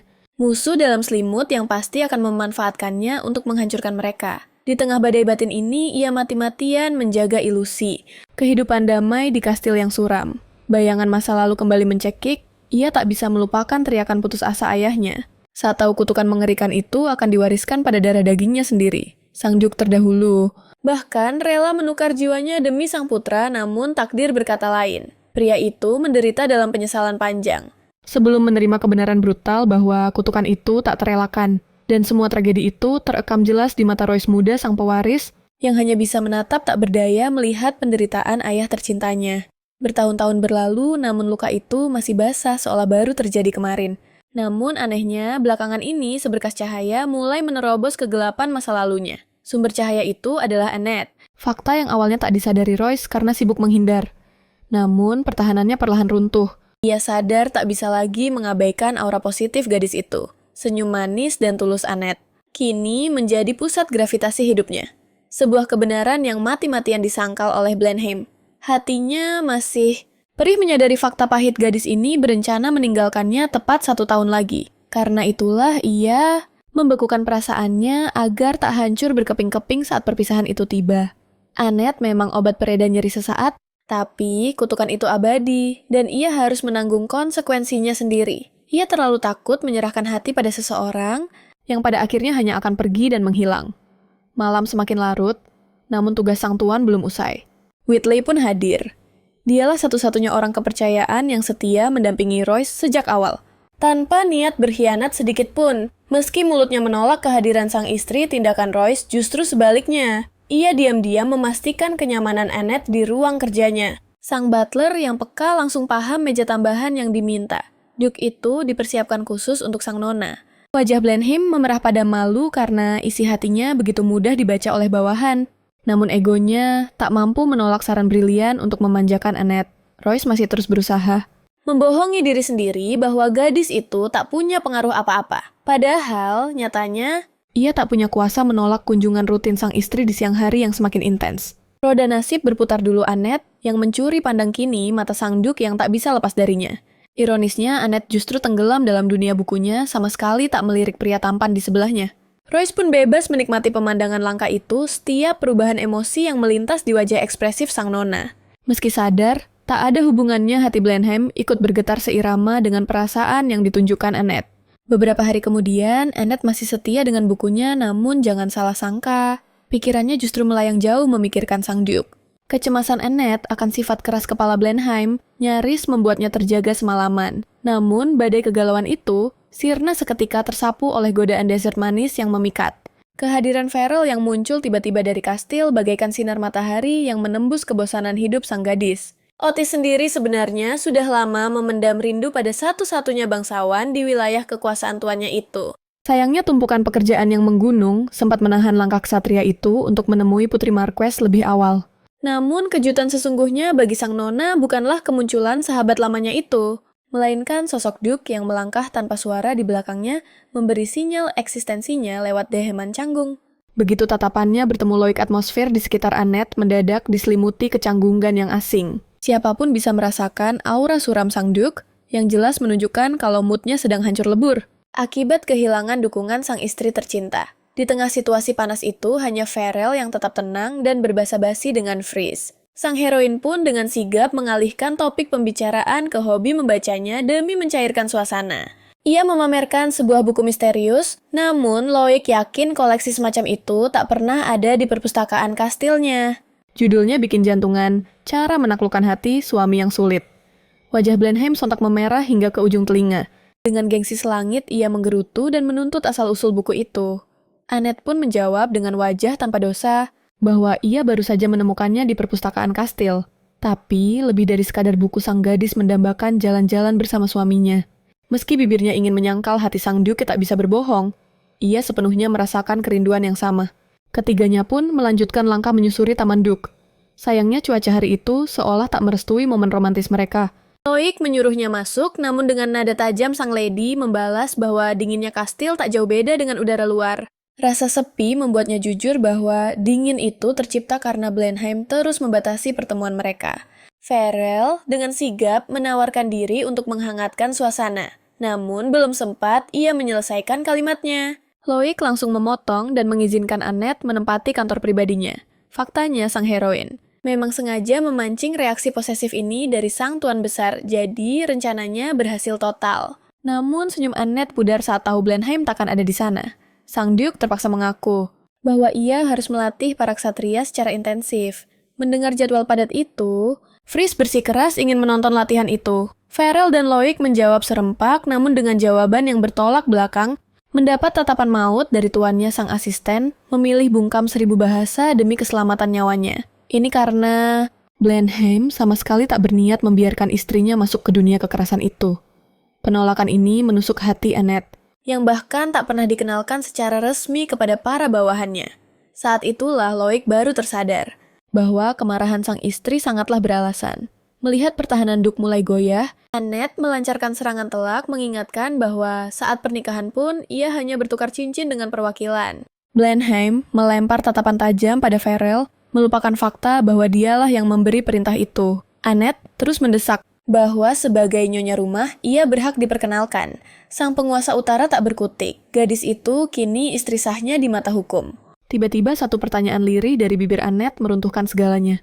Tuduhannya tepat sasaran. Karena kenyataannya, Loic memang berniat menyembunyikannya dari para penduduk. Blenheim terdiam 1000 bahasa. Menyadari betapa buruknya ia sebagai seorang suami. Namun ajaibnya Annette masih menaruh harap pada pria itu. Hingga detik terakhir. Lulu Loic akhirnya mengizinkan kehadirannya. Detik itu juga, sang lady berlari, pergi dengan senyum kemenangan merekah bersiap untuk tampil prima. Ini momen langka, di mana Farrell melihat putri Marquess itu begitu bahagia di kastil dingin ini. Sementara itu, sang Duke panik setengah mati dan menoleh pada asisten andalannya. Dengan aura mengintimidasi, ia memerintahkan seluruh ksatria dikumpulkan detik ini juga. Persiapan darurat sebelum latihan besok. Otis sadar, taruhannya adalah harga diri. Mereka tak boleh. Terlihat menyedihkan di depan Annette. Kedua pria itu bertekad melakukan hal yang mustahil demi memastikan Fries tersenyum puas. Mulai saat ini, Loic dan Farrell memulai sebuah misi rahasia yang jauh lebih krusial daripada pesta pernikahan sekalipun. Namun, bukan cuma mereka yang menyusun rencana akbar untuk esok hari karena sang Nona juga bergegas menuju studio mode. Sang heroin punya agenda tersendiri yang membutuhkan butik terbaik. Ia pun menemui Lamondria, desainer legendaris yang namanya tersohor di seluruh utara. Hati Annette berbunga-bunga saat sang pemilik menyambutnya dengan begitu hangat. Tanpa membuang waktu, Annette langsung menjatuhkan bom kejutan tentang rencana besarnya untuk para ksatria Grand Duke. Misi utamanya besok membagikan sapu tangan spesial untuk semua orang. Sang pemilik butik langsung paham dan mengerahkan tim elitnya. Para asisten dengan sigap memamerkan koleksi kain terbaik yang bisa disulap oleh atelier raksasa mereka dalam sekejap. Sebenarnya, para penjahit ini bisa menciptakan desain ajaib apapun sesuai keinginan pelanggan. Tapi sang nyonya melupakan satu detail fatal, akan ada 100 ksatria yang hadir di latihan besok. Annette sadar betul, menyulam sebanyak itu dalam sehari adalah misi bunuh diri yang mustahil. Dengan wajah memelas, dia meminta maaf karena telah menempatkan semua orang dalam posisi sulit. Bahkan, Madame Lemondria belum pernah mendengar pesanan segila ini seumur hidupnya. Namun, pemilik butik itu tak bisa menolak begitu saja karena teringat reputasinya di mata publik. Mana mungkin dia membiarkan seorang wanita bangsawan menderita sendirian. Hatinya tersentuh oleh drama gadis polos yang hanya ingin berbagi kebahagiaan.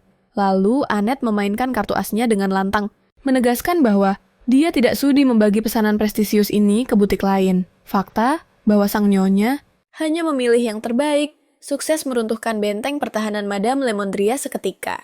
Egonya terbelai, yakin bahwa tokonya memang ratu di wilayah utara. Akhirnya, dengan sisa harga diri dia, menanyakan desain seperti apa yang direncanakan tamu agung ini untuk ratusan shell itu. Sang heroin sudah membulatkan tekad, dia ingin menyulam lambang kebanggaan Blenheim sebagai hadiah kehormatan bagi para ksatria. Dia sendiri terkejut saat Madame tiba-tiba menyanggupi tantangan mustahil itu dalam semalam. Mulai detik ini, misi suci sang pemilik butik adalah menuntaskan pesanan Nyonya Annette. Tapi lihatlah wajah para asistennya yang pucat pasi membayangkan kerja Rodi semalaman suntuk. Annette punya taktik jitu, dia berjanji membayar 2 kali lipat untuk setiap tetes keringat mereka. Semudah itu, sang heroin menaklukkan hati 2 pekerja tambahan di atelier terbaik itu. Kini, semangat para gadis itu membara demi hasil yang paling sempurna.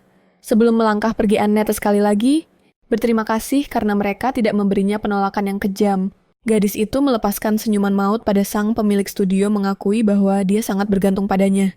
Bagi Lemondria, pesona mematikan nyonya muda ini benar-benar sebuah misteri alam. Keesokan harinya, saat fajar menyingsing barisan ksatria, sudah berdiri tegak laksana dinding besi. Sang Duke menepati janjinya, membawa istri mudanya ke lapangan, membuat para asistennya diam-diam bersorak. Para prajurit muda itu penasaran setengah mati dengan gadis yang harus mereka jaga nyawanya itu. Annette menebar senyum manis ke segala arah, memastikan citranya tertanam kuat di benak para lelaki itu. Tapi nyonya ini tidak puas hanya dengan senyum sopan. Dia ingin meninggalkan jejak yang menembus hingga ke jiwa. Strateginya berhasil. Dia girang, bukan main saat mendengar bisikan yang membandingkannya dengan Dewi Kecantikan. Bahkan, Blenheim pun terkejut melihat Annette benar-benar menyiapkan hadiah untuk pasukannya. Tapi, pria itu diam saja terseret rasa penasaran yang sama. Para asisten sempat bingung menyadari. Nyonya ini ingin memberi kejutan. Namun, mereka patuh berbaris rapi menunggu giliran menerima kantong misterius itu satu persatu. Dan inilah momen ajaibnya setiap kantong sudah bertuliskan nama masing-masing kesatria. Para lelaki itu melongo kaget karena Annette Memanggil nama mereka dengan pelafalan sempurna saat menyerahkan hadiah. Padahal, Royke saja sering kesulitan mengingat nama semua anak buahnya. Duke mengamati adegan itu dalam diam. Dari kejauhan seolah tak peduli. Namun Blenheim yakin, 100%, menghafal semua nama itu dalam sehari adalah hal yang mustahil bagi manusia biasa. Saat dia menatap lebih tajam, mata lelah sang istri memberinya jawaban. Ternyata Annette mengorbankan waktu tidurnya demi menghafal setiap wajah dan nama. Hal paling mulia adalah gadis itu menutup mulut rapat-rapat tak mengeluh soal perjuangan kerasnya. Sementara dia sibuk membagikan hadiah, barisan depan yang sudah menerimanya mulai membuka kantong dengan tak sabar. Mata para ksatria berbinar melihat lambang duci, mereka terukir indah di atas syal berkualitas tinggi. Lebih gila lagi sang heroin mengatur segalanya, agar setiap pasukan memiliki warna khas mereka sendiri. Para lelaki itu sibuk mencocokkan. Warna syal dengan divisi mereka membuat makna hadiah itu terasa makin personal. Jelas sekali bahwa istri Duke menumpahkan segenap jiwanya dalam pembuatan syal-syal ini. Beberapa jam kemudian, sesi pembagian yang panjang dan melelahkan itu akhirnya selesai dengan gemilang. Royke berdiri tegak, sudah siap mental, menerima sapu tangan miliknya sebagai tanda terima kasih. Tapi takdir berkata lain secara mengejutkan. Sang heroin hanya melempar salam perpisahan singkat pada Blenheim seolah tak ada yang spesial. Sang Duke tertegun tak menyangka Annette akan tega meninggalkannya tanpa hadiah sedikit pun, sementara para ksatria lain berpesta pora. Namun gadis itu berakting sempurna, seolah syal untuk suaminya sendiri tak pernah ada dalam rencananya. Fakta ini menghantam Blenheim begitu keras hingga lidahnya keluh. Di momen perpisahan itu, untuk pertama kali dalam hidupnya Sang Duke merasa egonya hancur, ia bukanlah pusat dunia bagi seseorang. Lebih parah lagi, dari lautan manusia di tempat latihan, hanya dia satu-satunya yang tangan kosong. Tiba-tiba, Annette berbalik arah harapan yang nyaris mati kembali memercik di mata tajam Sang Duke. Tapi ternyata gadis itu hanya penasaran, kenapa leher suaminya masih kosong tanpa dasi sejak kemarin. Bukannya menjawab dengan kata-kata, pria itu merogoh saku jasnya. Dalam diam tempat sebuah benda bersembunyi. Ternyata Sang Duke sudah membawa dasi itu kemana-mana. Namun, nyalinya ciut untuk memakainya sendiri. Bagi Fries ini adalah kode keras, bahwa suaminya yang kaku itu sedang berteriak minta tolong. Tanpa buang waktu, jemari lentik Annette menari menyimpul dasi itu dengan cepat dan elegan. Wajah Loic memerah padam tak kuat menahan serangan perhatian sedekat ini. Akhirnya, dia menang. Setidaknya dalam hal ini, dia lebih unggul dari para ksatria. Sang Duke pun sengaja membusungkan dada, agar semua bawahannya melihat dominasi kemesraan yang tak tahu malu itu. Namun Fries yang polos, sama sekali tak sadar kalau dia sedang mengikat leher pria yang salah tingkah itu di depan tontonan publik. Hasilnya senyum tipis yang sangat langka terukir di bibir Loic, meski hanya segelintir orang yang jeli melihatnya. Hanya ksatria bermata elang yang menangkap momen langka ini dan menyimpulkan bahwa pasangan bangsawan itu sebenarnya sangat harmonis. Misteri pun menyelimuti benak mereka bagaimana gadis selembut ini bisa dicap sebagai penjahat wanita alias villainess. Malam harinya di kediaman Markis, sang heroin kembali menyelinap ke ruang kerja Blenheim. Siap mengganggu ketenangannya lagi. Si pria workaholic itu bahkan tak sadar ada tamu saking fokusnya pada tumpukan dokumen. Dengan senyum penuh, arti Annette mengingatkan bahwa malam belum larut, jadi ini masih jam kunjungannya. Sebenarnya kali ini sang nyonya tak berniat lama-lama di kantor Duke. Tangannya menggenggam sebuah kantong kecil yang nampak biasa saja, namun isinya adalah bom kejutan. Sebelumnya Fries sengaja membuat Duke cemburu. Padahal dia sudah menyiapkan sapu tangan spesial. Strategi tarik ulur sang nona berhasil telak, membuat Blenheim merasakan gelombang kegembiraan yang meledak-ledak saat melihat hadiah itu. Gadis itu terkikik melihat perubahan emosi suaminya yang naik turun akibat ulah jahilnya. Namun di detik itu fokus Loic terkunci rapat pada isi kantong kecil itu. Sebuah sapu tangan mahakarya dengan sulaman benang perak dan emas yang berkilau. Sang heroin menumpahkan seluruh jiwanya pada hadiah ini membuatnya ikut berdebar menunggu reaksi. Tapi lidah Blenheim Mendadak kaku emosinya terlalu campur aduk untuk sekadar berterima kasih. Dengan kegugupan yang meluap, sang bangsawan hanya mampu bergumam kaku bahwa dia menyukainya. Karena begadang semalaman demi hadiah itu, baterai energi sang heroin habis, dan dia langsung pingsan tertidur di kantor Duke yang hangat. Loik tak sampai hati membangunkan gadis malang yang kini mendengkur halus dengan irama yang damai itu. Awalnya terlintas ide memanggil ajudan, tapi rasa posesifnya meledak, ia tak sudi melihat istrinya dalam gendongan pria lain. Lagi pula, gadis itu pernah mengklaim bahwa sentuhannya tak akan memicu rasa sakit pada tubuh terkutuk Blenheim. Senyum tulus dan mata binarnya waktu itu adalah bukti bahwa dia tidak membual. Hanya karena alasan itulah sang Duke nekat melanggar aturan dan mengangkat istrinya sendiri menantang kutukannya. Seolah menjawab keberanian itu, tubuh Annette langsung menyandar manja di bahunya meski sedang terlelap. Loik bergerak cepat namun hati-hati, membawa gadis itu menuju ranjang empuknya. Sang heroin tidur mati sama sekali tak sadar sudah berpindah alam mimpi. Di saat hening itu, mata sang Duke terpaku pada cincin pertunangan yang masih melingkar indah di jari manis istrinya. Ironisnya, Blenheim sendiri tak pernah menyentuh cincin miliknya, mengabaikan pernikahan mereka yang sudah lama berlalu. Entah kenapa, fakta bahwa Annette begitu menghargai statusnya sebagai istri Grand Duke terasa sangat menyentuh. Penyesalan mendadak menghantam Loik. Kenapa dulu dia tak hadir di pernikahannya sendiri? Fries menggeliat dalam tidurnya. Dan Loik menyadari, anting panjang itu pasti akan menyakiti lehernya. Pikiran bahwa sang istri akan tidur dengan tidak nyaman membuat Blenheim terpaku di sisi ranjang. Meskipun sang Duke tak pernah melakukan hal selembut ini, tangannya terulur juga. Jemari sang bangsawan gemetar. Karena gugup, namun misi melepas anting itu sukses besar. Faktanya, setiap detik yang berlalu membuat Loik makin terjerat pesona gadis yang berani ini. Itulah alasan sebenarnya kenapa sang Duke menunggu kedatangannya seharian kemarin seperti orang bodoh. Di depan pintu kamar yang dingin, Annette benar-benar menuruti perintah suaminya dan tidak pernah menampakkan diri. Hal ini membuat hati sang Duke gelisah. Pria itu mulai cemas takut gadis itu gemetar ketakutan melihat wajahnya yang menyeramkan dan tatapan tajamnya. Ia bertekad memperbaiki segalanya saat sarapan bersama. Namun penantian itu sia-sia. Jantung Loik seakan berhenti berdetak saat menyadari Fries tak kunjung turun menemuinya. Bahkan di jam segini pun nihil. Saat berjalan bersama asistennya, pikiran Blenheim masih dipenuhi kekhawatiran tentang Annette. Ia takut sikapnya terlalu keras menghancurkan hati seorang wanita yang seumur hidupnya tak pernah dibentak. Loik cemas wajah Fries akan berubah pucat saat melihatnya. Namun takdir berkata, lain gadis itu justru tersenyum. Begitu cerah seolah sang Duke tidak pernah melarangnya apapun. Kehangatan yang begitu tulus ini benar-benar mengejutkan sang pria yang perlahan mulai jatuh hati pada istrinya sendiri. Blenheim bahkan tak menyadari seberapa dalam perasaan itu telah mengakar di relong hatinya. Tepat di momen itu, seorang pelayan masuk tanpa mengetuk mengira ruangan itu kosong melompong. Tapi sialnya, ia memergoki tuannya dalam momen paling canggung yang bisa dibayangkan. Gadis itu langsung memohon ampun dan kabur terbirit-birit, tapi nasi sudah menjadi bubur. Blenheim begitu malu. Hingga otaknya beku tak mampu mencari alasan logis. Ia tak ingin rumor aneh tentang hubungannya dengan Annette menyebar ke seluruh kastil. Sang Duke merasa tingkahnya sendiri begitu menyedihkan dan bodoh. Padahal ia yang menolak wanita itu. Keesokan paginya, sang tokoh utama terbangun di ranjang dengan mata terbelalak. Padahal ia yakin tak pernah berjalan ke sana. Pelayan langsung menyapa selamat pagi dengan riang pada nona muda favoritnya itu. Tapi, kepala Fries penuh tanda tanya bagaimana bisa ia berakhir di atas kasur empuk ini. Mendengar kebingungan itu, sang pelayan hanya bisa tersenyum penuh arti. Annette tak pernah membayangkan bahwa sang Duke sendiri yang menggendongnya ke kamar larut malam. Ia bahkan menyadari pria itu melepaskan perhiasannya, yang biasanya sulit ia lepas sendiri. Sang heroin sulit percaya bahwa pria kaku itu bisa menggendongnya dengan begitu hati-hati ke kamar yang jauh. Ia mengira dirinya diangkat sembarangan seperti karung kentang yang berat.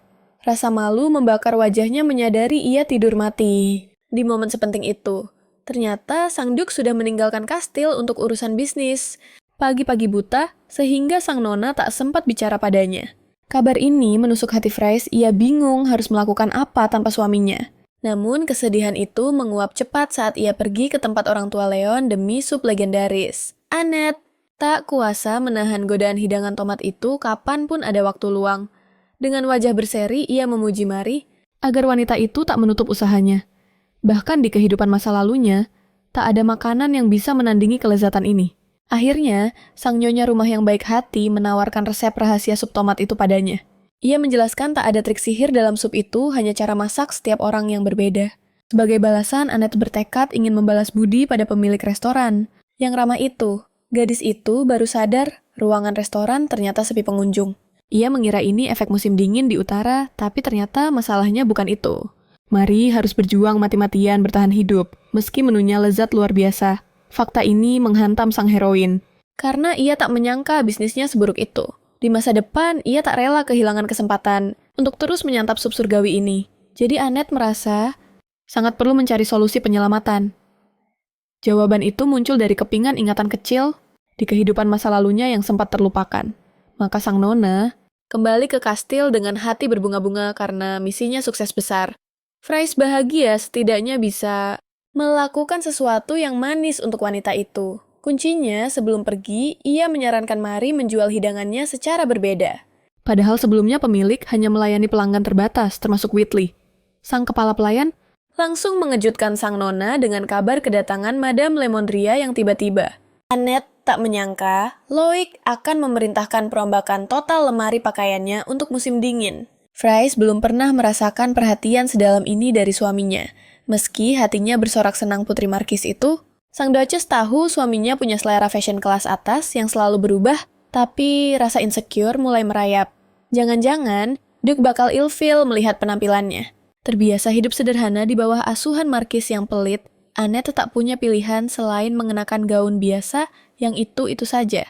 Sementara itu, Blenheim sedang melakukan inspeksi rutin keliling wilayah kekuasaannya bersama para bawahan. Namun, mata Elang Farrell menangkap gelagat aneh. Sang Tuan Besar ternyata sama sekali tidak mendengarkan laporan penting yang sedang dibacakan.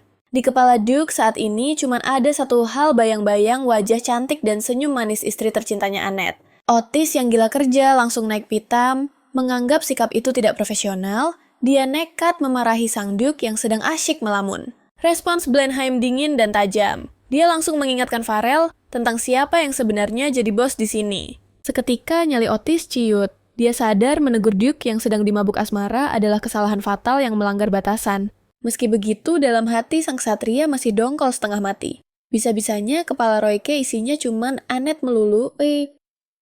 Nanti. Ternyata Blenheim sedang galau berat. Dia takut setengah mati kalau Annette tidak menyukai gaun-gaun mewah yang baru saja dia pesan. Padahal ide belanja besar-besaran ini bukan inisiatifnya, melainkan kode keras dari para asistennya yang gregetan. Ingat kejadian semalam, saat sang Duke tiba-tiba menaikkan uang saku bulanan Duchess secara drastis. Itu bukan tanpa alasan. Hati beku sang Duke meleleh melihat ketulusan tindakan Annette yang luar biasa baru-baru ini.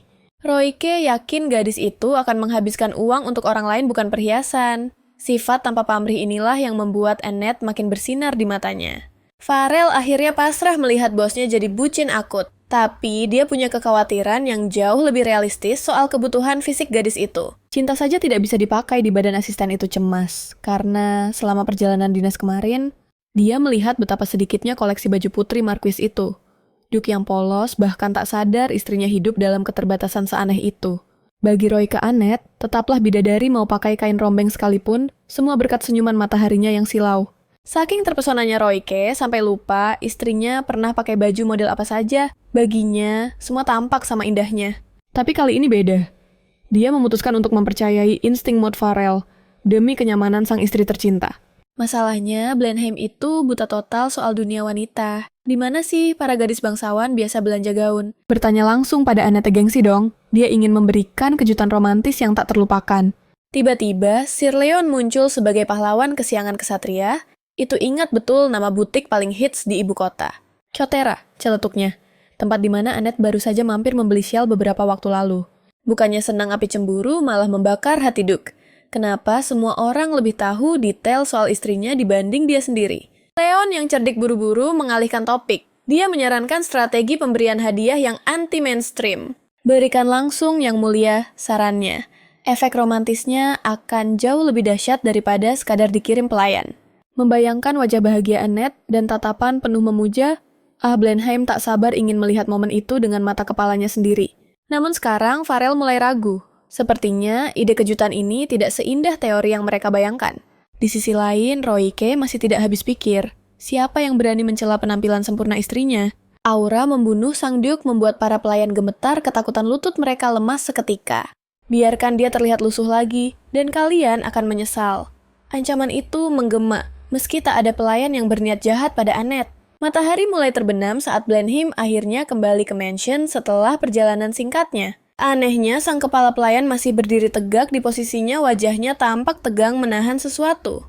Jantung Duke berdebar kencang penuh harap. Apakah kejutannya berhasil? Apakah Annette sedang tersenyum lebar sekarang? Tapi Whitley malah membawa kabar petir. Nyonya Annette ini memanggil Sir Leon ke kamarnya. Sekarang juga. DEG, suasana membeku. Sir Leon bisa merasakan hawa kematian yang pekat menusuk tulang punggungnya. Royke tak bisa menahan ledakan emosinya. Istrinya memanggil pria lain masuk ke kamar pribadi. Dan yang paling menyakitkan, ternyata selama ini Annette sama sekali tidak sedang menunggu kepulangannya. Harga diri Sang Duke hancur berkeping-keping.